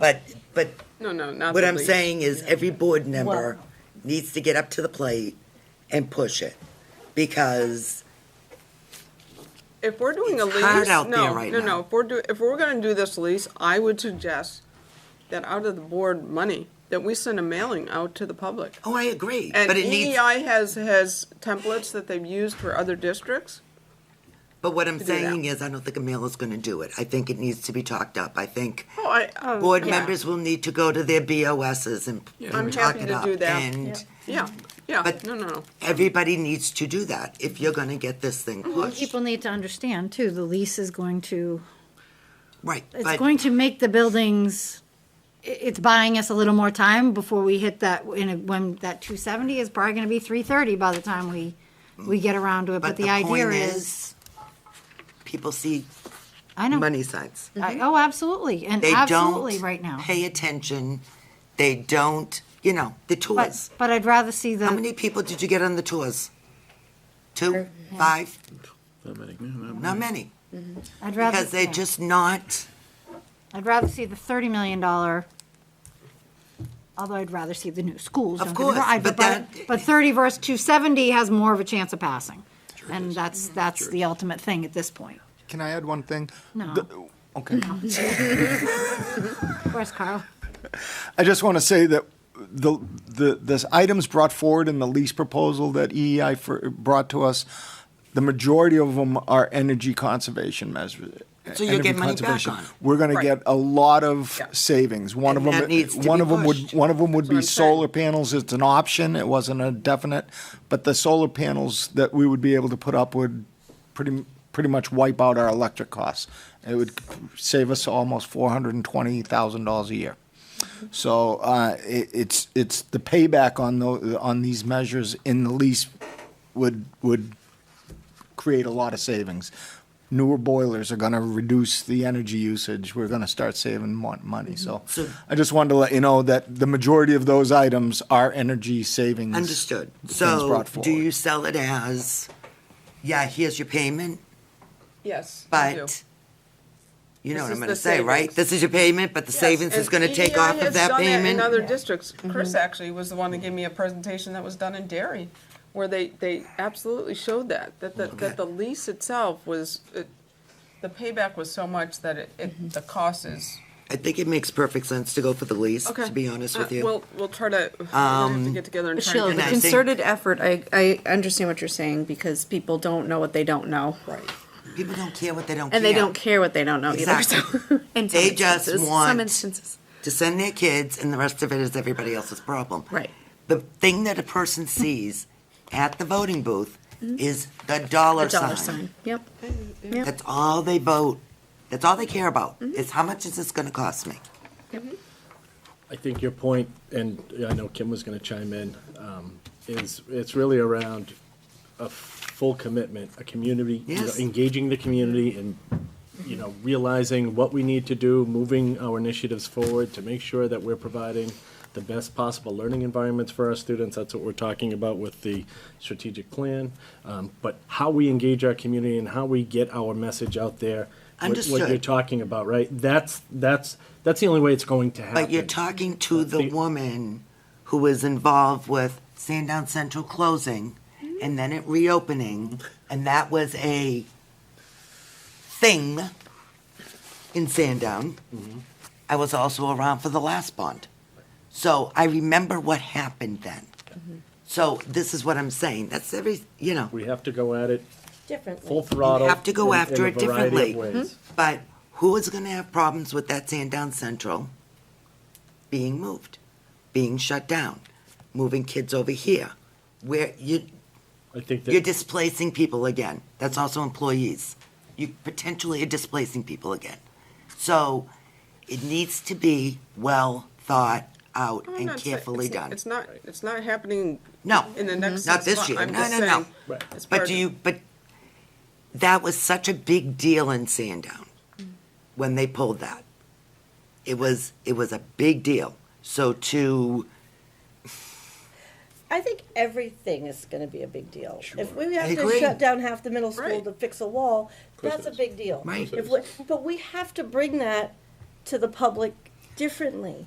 Nobody wants to displace anybody, we just have to fix it, we just have to make it better, and there's a way to communicate to the public differently. And I feel like that's a big part of our strategic plan, is community relations and keeping everybody informed every step of the way. So I think I don't want to be like a Pollyanna here, but we can do this. We could absolutely do this. And I can get behind that bond, the $30 million, and then just Lease. sit tight. I'm Lease. sorry, lease, and sit tight on the bond for just a little bit, Yeah. just to get. until you can get into a position where you're ready to do the It's a rest. means to an end. It's a, That's the That thing. means to an end. it's a means to an It's end. a means to an We're end looking until at a you can bigger get picture, yourself but in we have some position. steps we need to take to get to the bigger picture. So But the this bigger is picture a more is responsible you way to guys. get there. You're not going to be here. They just got their motto, means to an end. You're all set. Do you know You're what I'm rolling. saying? So it's going to be I a lot of want work. I want to paint it on the wall behind us. It's a means to an end. Well, So it's is there gonna be a lot anything of else the work. board Put away needs the to clock do, was. or is it now just waiting? Okay. To see. Oh, on the lease? No, we're still, Well, now that we know the direction the board kind of wants to go, is there anything else, or are we waiting on? what well, the next thing we need to we need the warrant drafted for that, for a lease. We also need to get EEI to give us more concrete numbers, and we need to look at the total cost of the lease, like what we are projecting it into that. And then we need to have them come and present that, to explain how the lease is gonna work, and then we'll have to move it forward onto the warrant. So I'm happy to help Carl and Maria and whoever else that needs that help, but we'll probably just need to meet with the EEI once I have a better idea, or I can call them up and talk to them and say this is what we're looking at. So it'll come back to the board. So you don't need to do anything else. We'll work it in the meantime. But we do need to, the board is in consensus that these CIP projects are what we're moving forward with this year and into the proposed budget. Yes. Everybody okay with that? Okay. Yes, I mean, All right. CIP has gone back and forth over this, and I commend you all. And you've beat this horse, so. No problem. Now, another thing on here before we move, because it relates to the warrant articles. You'll see down alternate projects considered. One of them is the high school roof at $850,000. In the warrant articles, there's a proposal to expend the money that's in the capital reserve fund, and we have over $900,000 in there. I'm suggesting that we put this roof into the warrant to pull the money from the capital reserve. As the purpose for that. As the purpose, thank you. As the purpose for the capital reserve fund, pulling that money. Makes sense. Makes sense. Because it about takes all that money, and we need a roof. And people want to know what it's being spent on, and we're not just pulling money, so. Exactly. Yeah, we did that before with the PAC, when we spent the $600,000 to re-side the PAC. So that's my suggestion on that when we get into warrant articles. Okay. So is that everything with CIP? That's everything with CIP. Thank you, Did I go Maria. over my time? No, you did good. I think you actually caught us up. I have noticed that there's We're no like- clock on the wall. No, because that's a whole different story, Carl. Okay. We're gonna put our motto with a Is clock. that going in the goes CIP? because- No, you need a clock there. I need If any of to- you wants to take the clock and try to change the time in the clock, please do. There was a big issue with trying to There, change the nobody clock has been time able when They the. took it down. figure it out. We can't. Yeah, It's one of those Carl's hoping atomic that they vote clocks, through the see you later daylight savings time, so I don't have to bug them about the clock anymore, but they changed the clock. But now it goes- it it didn't revert go back. back an hour, it went back 45 minutes, so we're off by 15 okay. minutes now, so. All right. So Carl just took it off the wall for me, so. Okay. That's a way to fix things. Absolutely. All right, so warrant articles these have just been in here just to keep us Yes, but, informed on where we're going, but Kim, you just talked about where you're at, so you want right, something so specific we're here. probably gonna need, well, let's flip to the, article, Article 11, capital reserve. well, on the last page, let's look at Article 20, because that's the article I was just talking about, the high school roof. Appropriate the sum of $950,000 to repair the high school roof. Is it gonna be 950? Do you want, Well, can I you don't guys, well, I know that's the amount we have, so can we get a better number for that? and put the- 850, I will have If, to, if you think that's the real number, yeah, EI has here 850, I will just have to confirm just with confirm Mike. with them. That will be the third one, the third article in the articles for consideration, right? The use of Yeah. capital reserve Right. fund. Yeah, and Yeah, we're just gonna yeah. put the purpose in there for the roof. Yeah. I don't know if the only new warrants are these two on the back. I mean, they were there before we discussed them. I don't know if we want to discuss them anymore. There's only change to do it right now, Okay. Yeah. unless somebody, And could we start to get could we figure out what that warrant is gonna look like for the lease? yeah. Yes, I have to, I think- definitely want to contact legal for that. Yeah, I'd Yeah. contact O'Shaughnessy, we should know. I will do that, we'll do that. Yeah, it'd be good to have a draft of that for the next meeting. Can I throw something on the agenda for next meeting? You sure can. we need to start our default budget. Yes, it is. Yeah, Almost done. it's the beginning of December, we really need to look at it. I was waiting for the What's the transportation. transportation? You waiting for what? Transportation number. Transportation. It's already Well, that's what she done, said. but I was waiting for the transportation number. But the default needs to be dealt with. Right. As it is right now, and please don't hold me to this number, we're looking at a 6% increase, On The the, default? the default. Really? Is, I believe, on $4.5 million, of which 3.2 are just transportation, utilities, food service, and I'm gonna say it now, Maria, because she was looking at me over there. She didn't want us to commit to a number, but it's not an 8% increase on the transportation. It's 21%. I think the regular ed alone was 8%, but it's. It's So 21%? It's a 21% increase over this year, so you were closer with your double, Mr. Boyle.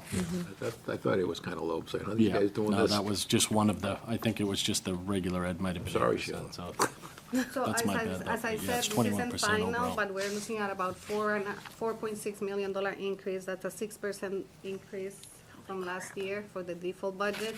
Out of that's $4.6 million, 3.3 are health insurance increase, which is almost $2 million for the 10.8% increase. Right. 10.8? yes. 10.8? The GMR. Yeah. The it's gone GMR up is 10.8. What happened since you've been off the board? 10.8? Sorry. So And it's not the higher in the. the state. health insurance for everybody on this Yes. property went up 10.8%. There you It's go. going to go. projected to. It's projected It's to. projected. Can you tell me what was it for this year? I remember what was predicted, but do you know what it actually came in? 6.2. 6.2 is what it actually came in at. So when they projected 6.4 last year, they were pretty much on the money. Yeah. No, well, it didn't change. It was 6.2, the GMR was 6.2 or 6.4, Four. and it came 6.4. Yes, Came it six- didn't change. It could change, again, the GMR can change. I've been here for 2 years, this will be my third budget, and the 2 years that I've been here, it hasn't changed. So I don't know what happened before that, but It was never that much. So how much in medical That's- insurance again? that's almost $2 million. 2 million. Then we have transportation, food service, and utilities. So those four things alone are $3.3 million out of the 4.6, so. Okay. Aren't you glad you brought up the default budget, Sheila? Thanks. It's gotta come out. I know. It's gotta come out. And again, I apologize for not having. don't No, it's, apologize. you don't have all the numbers. information. I The mean, transportation Apologize. Fine. Sheila's been resting up for a few months. She's been, you can tell. She's all- I'm watching a TV, baby. I'm watching on TV. Okay. Yeah, so can you give us, when you have it, and I'm just doing it because it's December, the default with all the changes, Halfway through November. all that good stuff on it? Absolutely, yes. That would be fantastic. Kim, you're doing how I feel right now. That's what I want to do, but I have mascara. Ready to move on. okay. Okay, on those cheery notes, right? Okay. Warrant articles, so we're done with that for now? Yeah. Yeah, we're done. We beat that horse, so, okay. All right, yay. All right, so our next order of business is reorganization of the school board. So, as everyone knows, we have a vacancy in the chair position, when Mr. Finnegan chose to resign. I want to thank everyone for their vote of confidence in me to fill this role as chair, and all that have requested that I continue to fill it moving forward. I've always said I would be vice to anyone that wanted me to be, but I knew I didn't have the time to take on the full commitment of the chair. It's one thing that the last 3 weeks have definitely taught me, and that is that my previous statement was 100% accurate. The amount of time of being the chair consists of is just not something that I have. It's true. I would be doing a disservice to the board, to the district, to take on the role and to continue to be the chair, and more so, I would be doing a disservice to my family. So that being said, as I said, we have the vacancy in the chair position, and I'm not your candidate to fill it, but I will remain as the vice chair. In my opinion, we have 4 months left of this year, and we're entering into our busiest time of school board business. It's not the time for someone without experience to take on this role. There will be no time to get acclimated to the position and realize what it truly takes to be chair, and I'm afraid if anyone new took that on, they would burn out quick. Steve did. The chair is someone that runs our meetings. They do a lot of behind-the-scenes work in organizing, answering a lot of emails from phone calls, texts from everyone, not including everyone that's just in this room now, but above and beyond that. You need to have a lot of time to do this. The chair is not the board. The chair is not the school board. All 9 of us are the school board. We make decisions as a unit for the 9 of us. And those decisions are on a variety of topics, not just one. There are a lot of hot-button topics here and there, but there are so many issues that we talk about, as we all just heard today, and we all bring something different to each one of those topics. We need someone over the next 4 months that knows how to be a chair, how to juggle the demands of being the chair and the full scope of this board. And that being said, I am recommending that Brian Boyle be nominated as chair for the remainder of this term. And I'm confident that he and I could continue to work together and move the board matters forward in a positive manner and be successful for Timberlane. So with that, I'm going to make a motion to nominate Brian Boyle as the chair for the next remainder of this term until the next election in March. Second. Anybody else want it?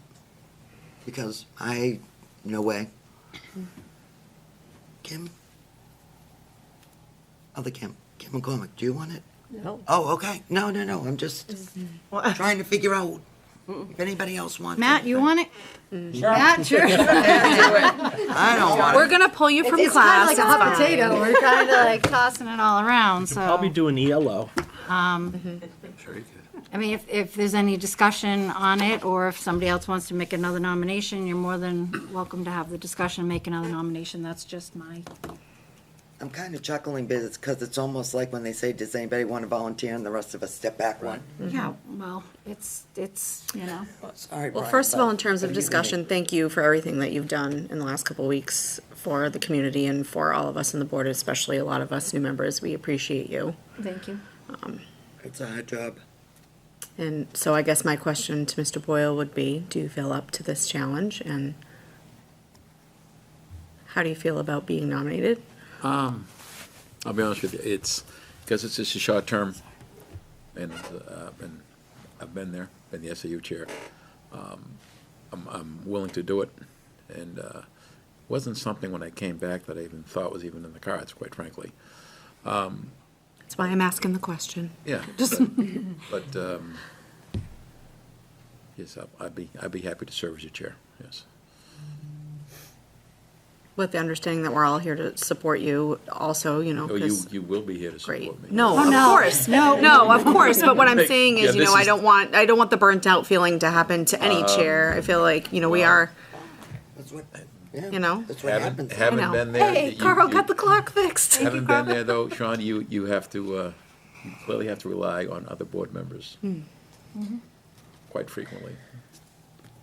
It's a lot of work. There's a lot of Oh. stuff, there's a lot of moving parts here. Just to kind of buttress what Sean is saying there, I mean, as some people probably remember, you did resign earlier this year, so there is a little concern of commitment. I do understand that you do have the knowledge and experience to be chair.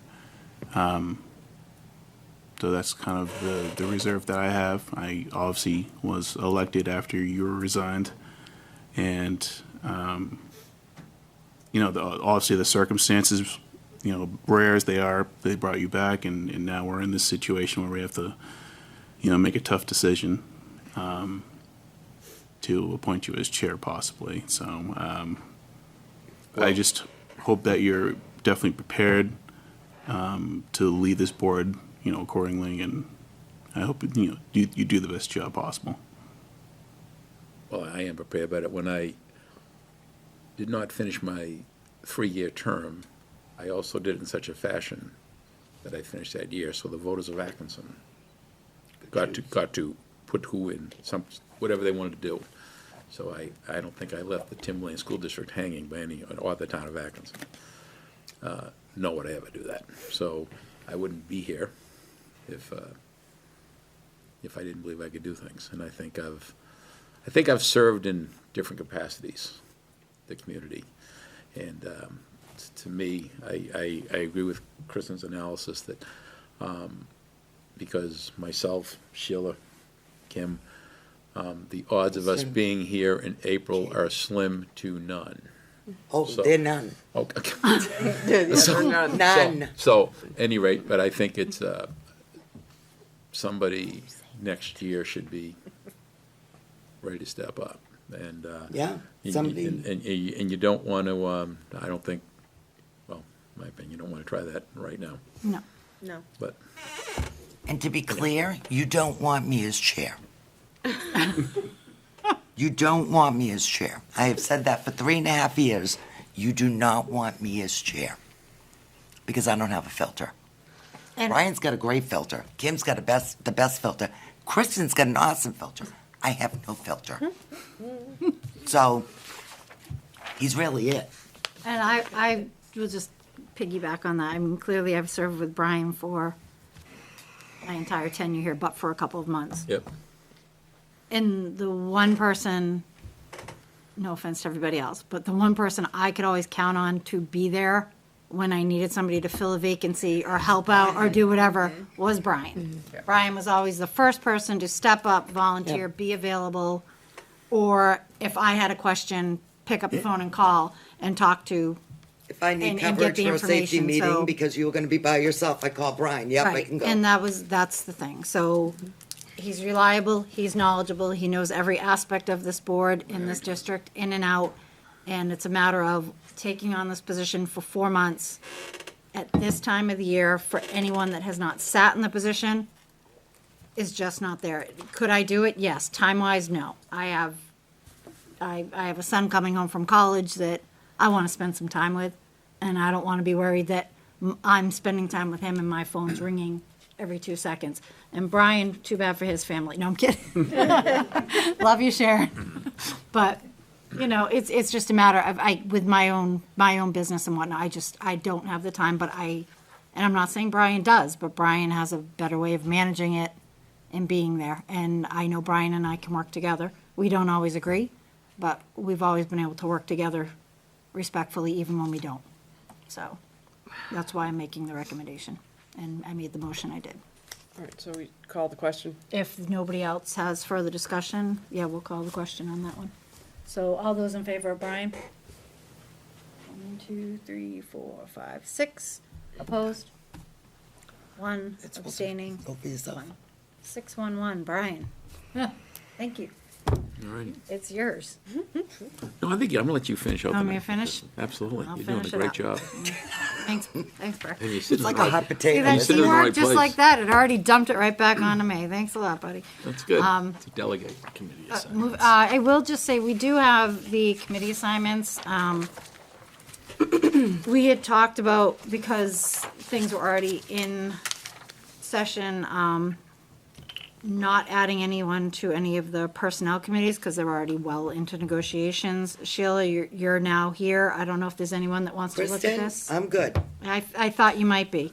Yeah, If- there's if no reason there's to no add reason- anybody. No, there's no Oh, reason. why put me in on anything No. for 10 meetings? I mean, this But is, that's what I was just gonna say. If there's something you want to be involved in on any of these, or somebody needs relief, or maybe if somebody needs someone to cover, maybe you can call Sheila. Right. For that purpose, but for all purposes, I think we leave the assignments the way but to that be they are. perfectly honest, especially the new guys, I hate to say it, it's trial by fire, but you need the experience in these different committees to To carry understand it on. all. Yep. So, but again, if you get in a jam or you need someone, call Sheila, and maybe she can be our fill-in. How does that work? That works. Okay. So moving on now, next is the administrator's report. So Chris, you first or Justin? You want to close? I liked reading your observations from classrooms and stuff. So, two things I wanted to share, and I'm hoping I'm not stealing Michael or Kim's kind of No, steam please. from strategic planning, but we heard a lot of kind of allusions to that, and just wanted to provide the board an update of where that group is. The last meeting, that group got together and defined 4 kind of target buckets that they're going to be breaking into smaller groups with some team leads. And doing some research around kind of current state, and then drafting some goals and objectives and some action steps. Those team leaders are going to come back together. We're scoping in late February. They're going to use March to kind of synthesize and collate those things together. And then the goal is to get a draft to the board in the month of April, and then use April and May to connect with our community, our staff, our parents and families, and continue to get feedback with potentially a second reading of the board in June. So that's the big kind of timeline there. Those buckets, I think, are the important things we wanted to point out to you. So we're going to be focusing on learning environments, and we can look at those as facilities, but we're purposely using that language that not only is it a facility as the building, but all the way down looking at the actual classroom with that child is kind of in for their environment. So that's going to be a bucket. Personnel is going to be a bucket, looking at our staffing and trying to project that out competitively into the future. We're going to be looking at a bucket for learning that will include both students and the staff and faculty here at school. We're also going to be looking at a bucket for community connections and communications. So how are we going to be, a lot of things we talked about tonight, unifying a message around and educating the community about the directions that we want to go. Questions about the strategic plan, those buckets, kind of any things about timeline before I jump to the next piece? All right. Just want to share an observation I saw through the district this week. It was like the perfect package. I was at Pollard, and I saw how they celebrate kids' birthdays there, and I saw a young man walk out of that office like cloud 9. He was going to be able to accomplish anything in the world. So that idea of taking care of kids like that, and also at Sandown North being in a 5th grade kind of PLC and hearing teachers talk about mathematics and strategies and instructional places about how they're going to be collectively grouping kids and kind of attacking specific skills with purpose and intent. So those 2 things were great experiences for me, seeing that kind of support of that kid and championing them. They can do anything, but then hearing teachers talk about instructionally how they're going to kind of make those leaps with those kids was pretty cool to see, and kind of thinking about how those things can kind of work in tandem together. Great. Thank you. Thank you, Justin. So we continue to work with local agencies in developing our partnerships, and one that we met with last week was Center for Life Management, or CLM, Behavioral Health Systems. We met with Kerry Alley, who's the Director of Acute Care and Regional Rapid Response. So Kerry really organizes the emergency responses too. So if there's a call in regarding somebody who is feeling suicidal or homicidal, she leads that team on how they respond, and she shared with all of our district administrators what efforts they have put into place with regard to how they are increasing their supports for our community. So we're trying to form greater partnerships with a variety of agencies, and Center for Life Management is one that we don't have anything real local, so we're looking at a couple of different ways of connecting with them and bringing some of their supports into our community. I can tell you I worked for Center for Life Management back in 1994, and there was the therapist, you'd go and set up shop on a night if you had an appointment with somebody, and there were just 2 offices, and they don't even have that anymore. So we're looking at really trying to create some way that we have more access, or our community has more access. This weekend, we'll have a number of students who will audition for New Hampshire Guitar All-State, so good luck to all of those students. Excited about that. We all know we're very lucky to have the music program that we have here, so. I was going to speak to Captain Alexander O'Neill Smith, but Matt did that already, but it was quite a moving ceremony over there for the Heroes Wall. This morning, it was a really cool event. I was able to get over to the Vic Geary Center and enjoy some of the time where students from the high school, they limit it to 10 students. They don't limit it, but we limit it to 10 students from the high school to go over. This was actually a student-led activity. Michael Savage, who brought this activity I guess, back. I think Yeah, they it used to be do. done with the middle school and the high school, and then he was talking to a gentleman at the Vic Erie, and they talked about how much they missed it, so Yeah. he brought the initiative back to the high school and restarted it. Yeah, it was really great. Saw Michael there along with a number of other students who were engaged with our seniors in the community. It was a very well-attended event, and I did speak to some of the seniors. They were so impressed by our students. I felt so proud as they were, talking about just some of the students and how much they knew about each other. Hearing from the students too, how much they knew about some of the members of our community. So it was really, really great thing. And one of the themes I heard from both sides was really the civic mindedness. And I know we hear about that, right? Our kids still learning about civics and things like that. And I think that connection really, it really provides that opportunity for those kids to really experience it very directly and vice versa. I also had a great time in the middle school today. First, I have to say, so the Thanksgiving lunch that was served by some of our administrators, I know Maria was there and some of the other folks in our office, Lisa Oliver and who else? Heather was there as well, right? Serving, and so was Mr. Mensis and some of the other staff at the middle school serving lunch to all of the students. But a number of the students came up to me to say how good the lunch was, which was really great, right? You don't always hear that from kids about food service stuff. So that was great. But I also spent time, and some of the folks were here tonight, and too bad they left already. You'll have to report back. But in Mrs. Torelli's class, they were learning about elements and really laying out this project where the students are going to do all their research. They were randomly picking an element, and they were going to do research on elements and design, come up with a superhero or a super villain. So I'm looking forward to going back next week after they've done some of that. In Mr. Silveria's class, they were glamming up some letters. They do a pen pal thing with some of the high school students. Spent a lot of time talking with a number of students about, who their pen pal was and, the different things that they've learned about our high school students. It was really cool. In Ms. Liss's STEAM class, they were designing projects that they were looking to, what would this project be if they were going to market it, and they would, they go from design on paper to putting it together. For those, some of you, more contemporary to my age and whatnot, you'll remember like going to the Boston Children's Museum and leaving there with a bag of stuff, right? All these recyclable things. So it was kind of like that. They had all kinds of stuff that they were working with. It was really cool. And students were working together and, sharing designs with each other. In Ms. Cameron's class, they were working collaborative to, and of course, I was in there with Mr. Woodworth, and so we were asking lots of questions, and they were really learning how the science behind the change of seasons and where the sun is and, different things like that, but having them explain those things to us and some of the really cool stuff that they were doing to learn about that and to be able to share it with one another. And in Ms.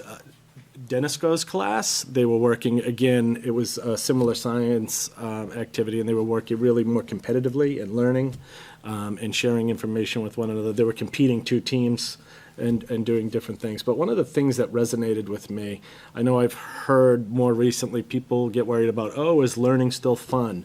Are there still fun activities in schools? In thinking about my experience in school when I was younger, it was... although we had, great things going on as well, but the evolution of the learning opportunities and what's being done in our schools, it was all fun. What these students were engaged with each other and the learning that they were engaged in, the different activities, the resources that they have, the technology that we're using. It's really truly remarkable. So when I hear about people worried about, is learning still fun? They haven't been in a classroom in some time. So I encourage us to, be mindful and have some understanding and some faith in our teachers and our students and their ability to really work together and really explore learning in a way that I don't think we have if we haven't been in a classroom in some time. So it was just great. Lastly, I just wanted to say happy Thanksgiving to everyone. Thank you, board. We're very grateful for you all and thankful that you're here to support us and support our kids and support our entire community. And thankful for our families and our students and our staff, of course. We're all very grateful for all of you, so thank you, and I hope you all have a wonderful Thanksgiving. Are the kids off next Wednesday? Yes. Okay. So it's Wednesday Wednesday? on, Yep. Tuesday afternoon on. Yes. Okay. Wasn't sure. Haven't No looked. personnel report? Oh, can I ask the special education survey that's in our packet? Yes. That's, can, Yes, so. making sure, just a quick overview Right. of why. Sure, yeah, this was the revised survey from UNH Survey Center. Okay. This isn't the actual final, there were a couple of edits that I made to it, Okay. nothing of substance, just some grammar and whatnot. Okay. And he was gonna make some changes to those, but it is ready to go out. The plan was, but I needed to hear back from Sean from UNH Survey Center. Kelly Brooks and I have met with him a couple of times now, but Sean McKinley, he was just gonna get back to us with a final survey, but Okay. it's ready to go, and we could send it as early as November 21st. It would be open for a 3-week period through December 12th. It would give the opportunity for folks over the Thanksgiving. I did ask that. I said, should we do it over the break like that? And they have found that you do sometimes get a better response. You don't get a worse response, that's for Okay. sure, but Okay. All right, so that is getting ready to go out. that is, but there'll be Okay. additional messaging, of course, for that. Okay, thank you. You're All welcome. right, no personnel report, we said. Committee reports, Michael, anything? Justin already covered strategic planning, so Okay. I have anything else?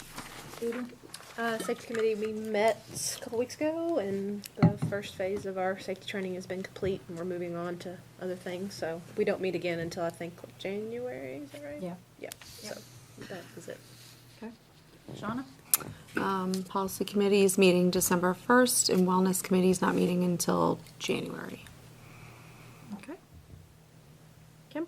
Nope, nothing. Sheila? Don't look at me.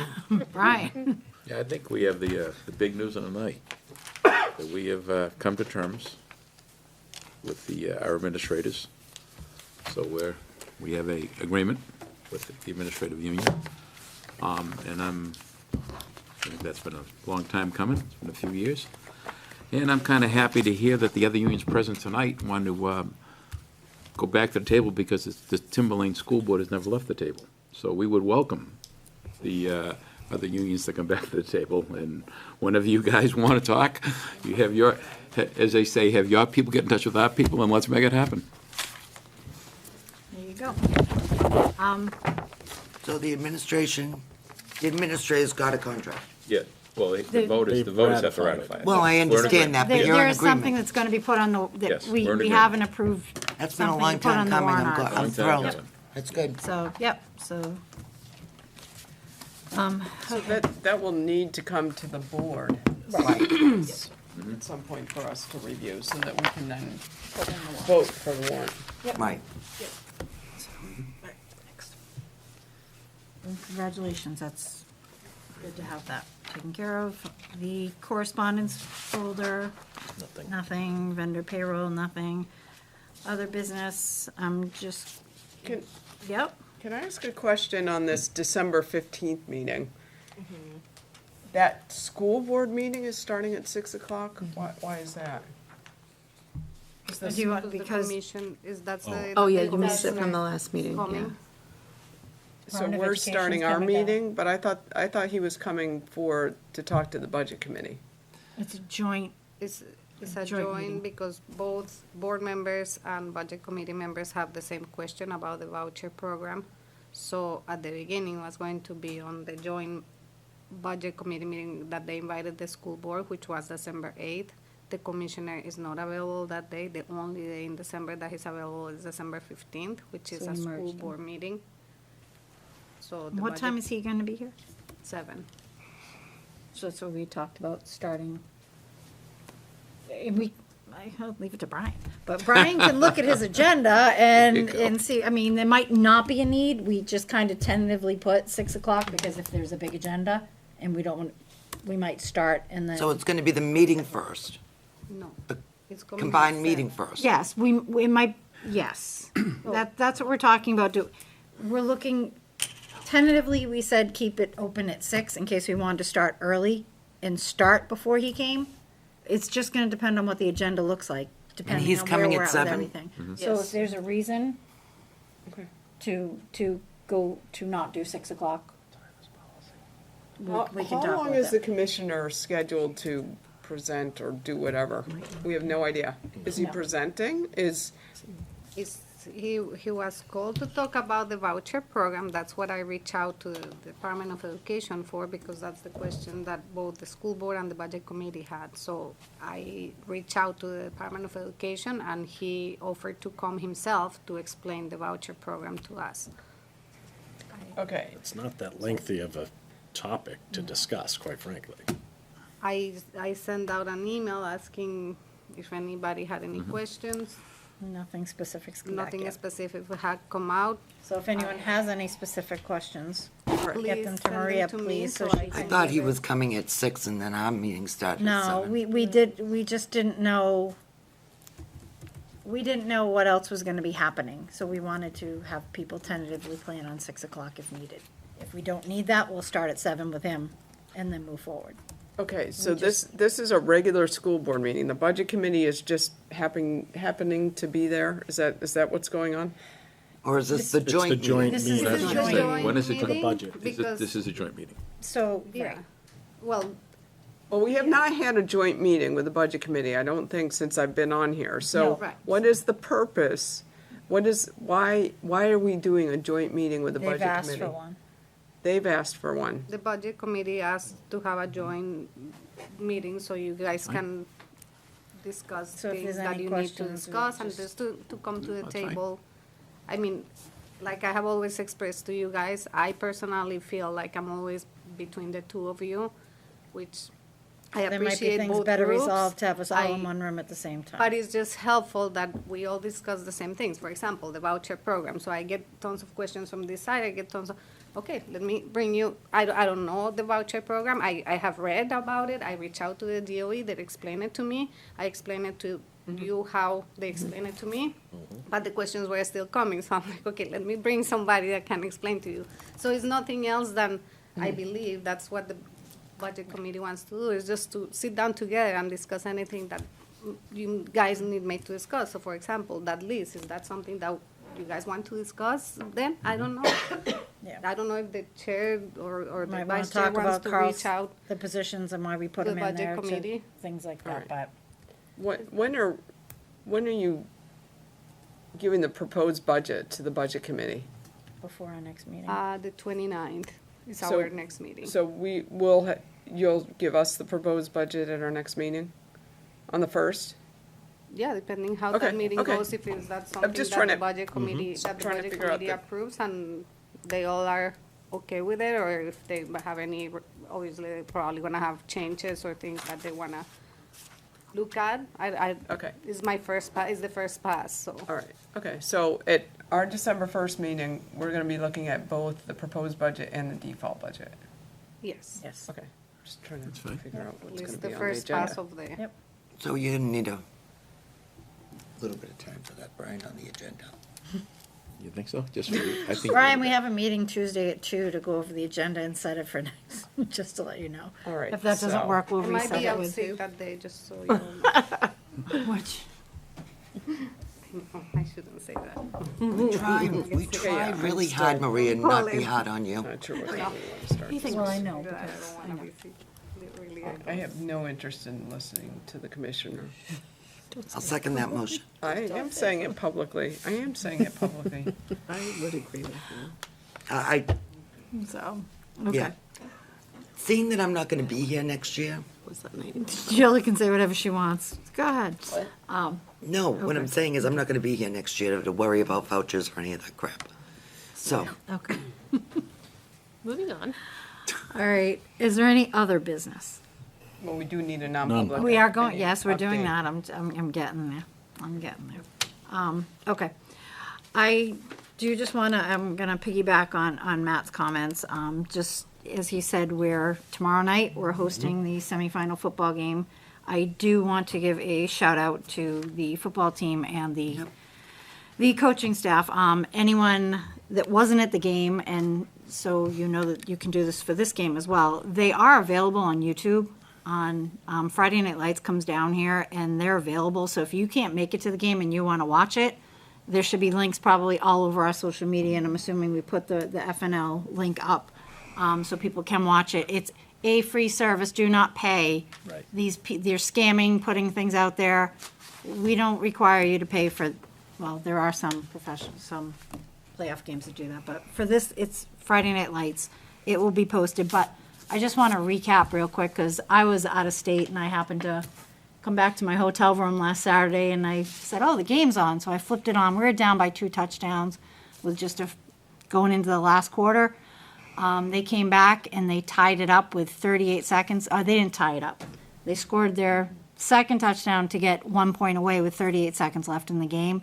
And the coaches made a gutsy call. Rather than going for 1 point and trying to tie it up and go to overtime, they went for 2 and they won. It was one of the most exciting football games of any level I've ever watched, just to watch them come back, because they were basically writing them off like they're not going to do it. So kudos to the team for sticking in there, being fighters, playing to the end. Kudos to the coaches for making a gutsy call. I wish them all the best of luck tomorrow, and we'll see what happens. But if you can't be there, watch it on TV, because these kids in these coaching staff has worked really hard this year, and they deserve our support. And I know it's being watched, the last few games, and tomorrow night will be watched as far away as Florida. I know that. Well, so it's great.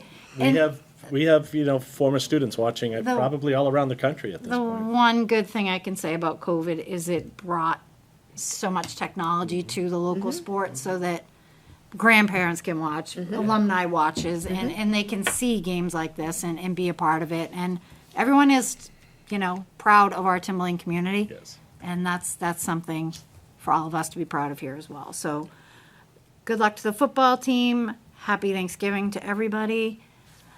Brian will be sitting here next time you see this lovely board. So You'll be sitting here. You'll be sitting there.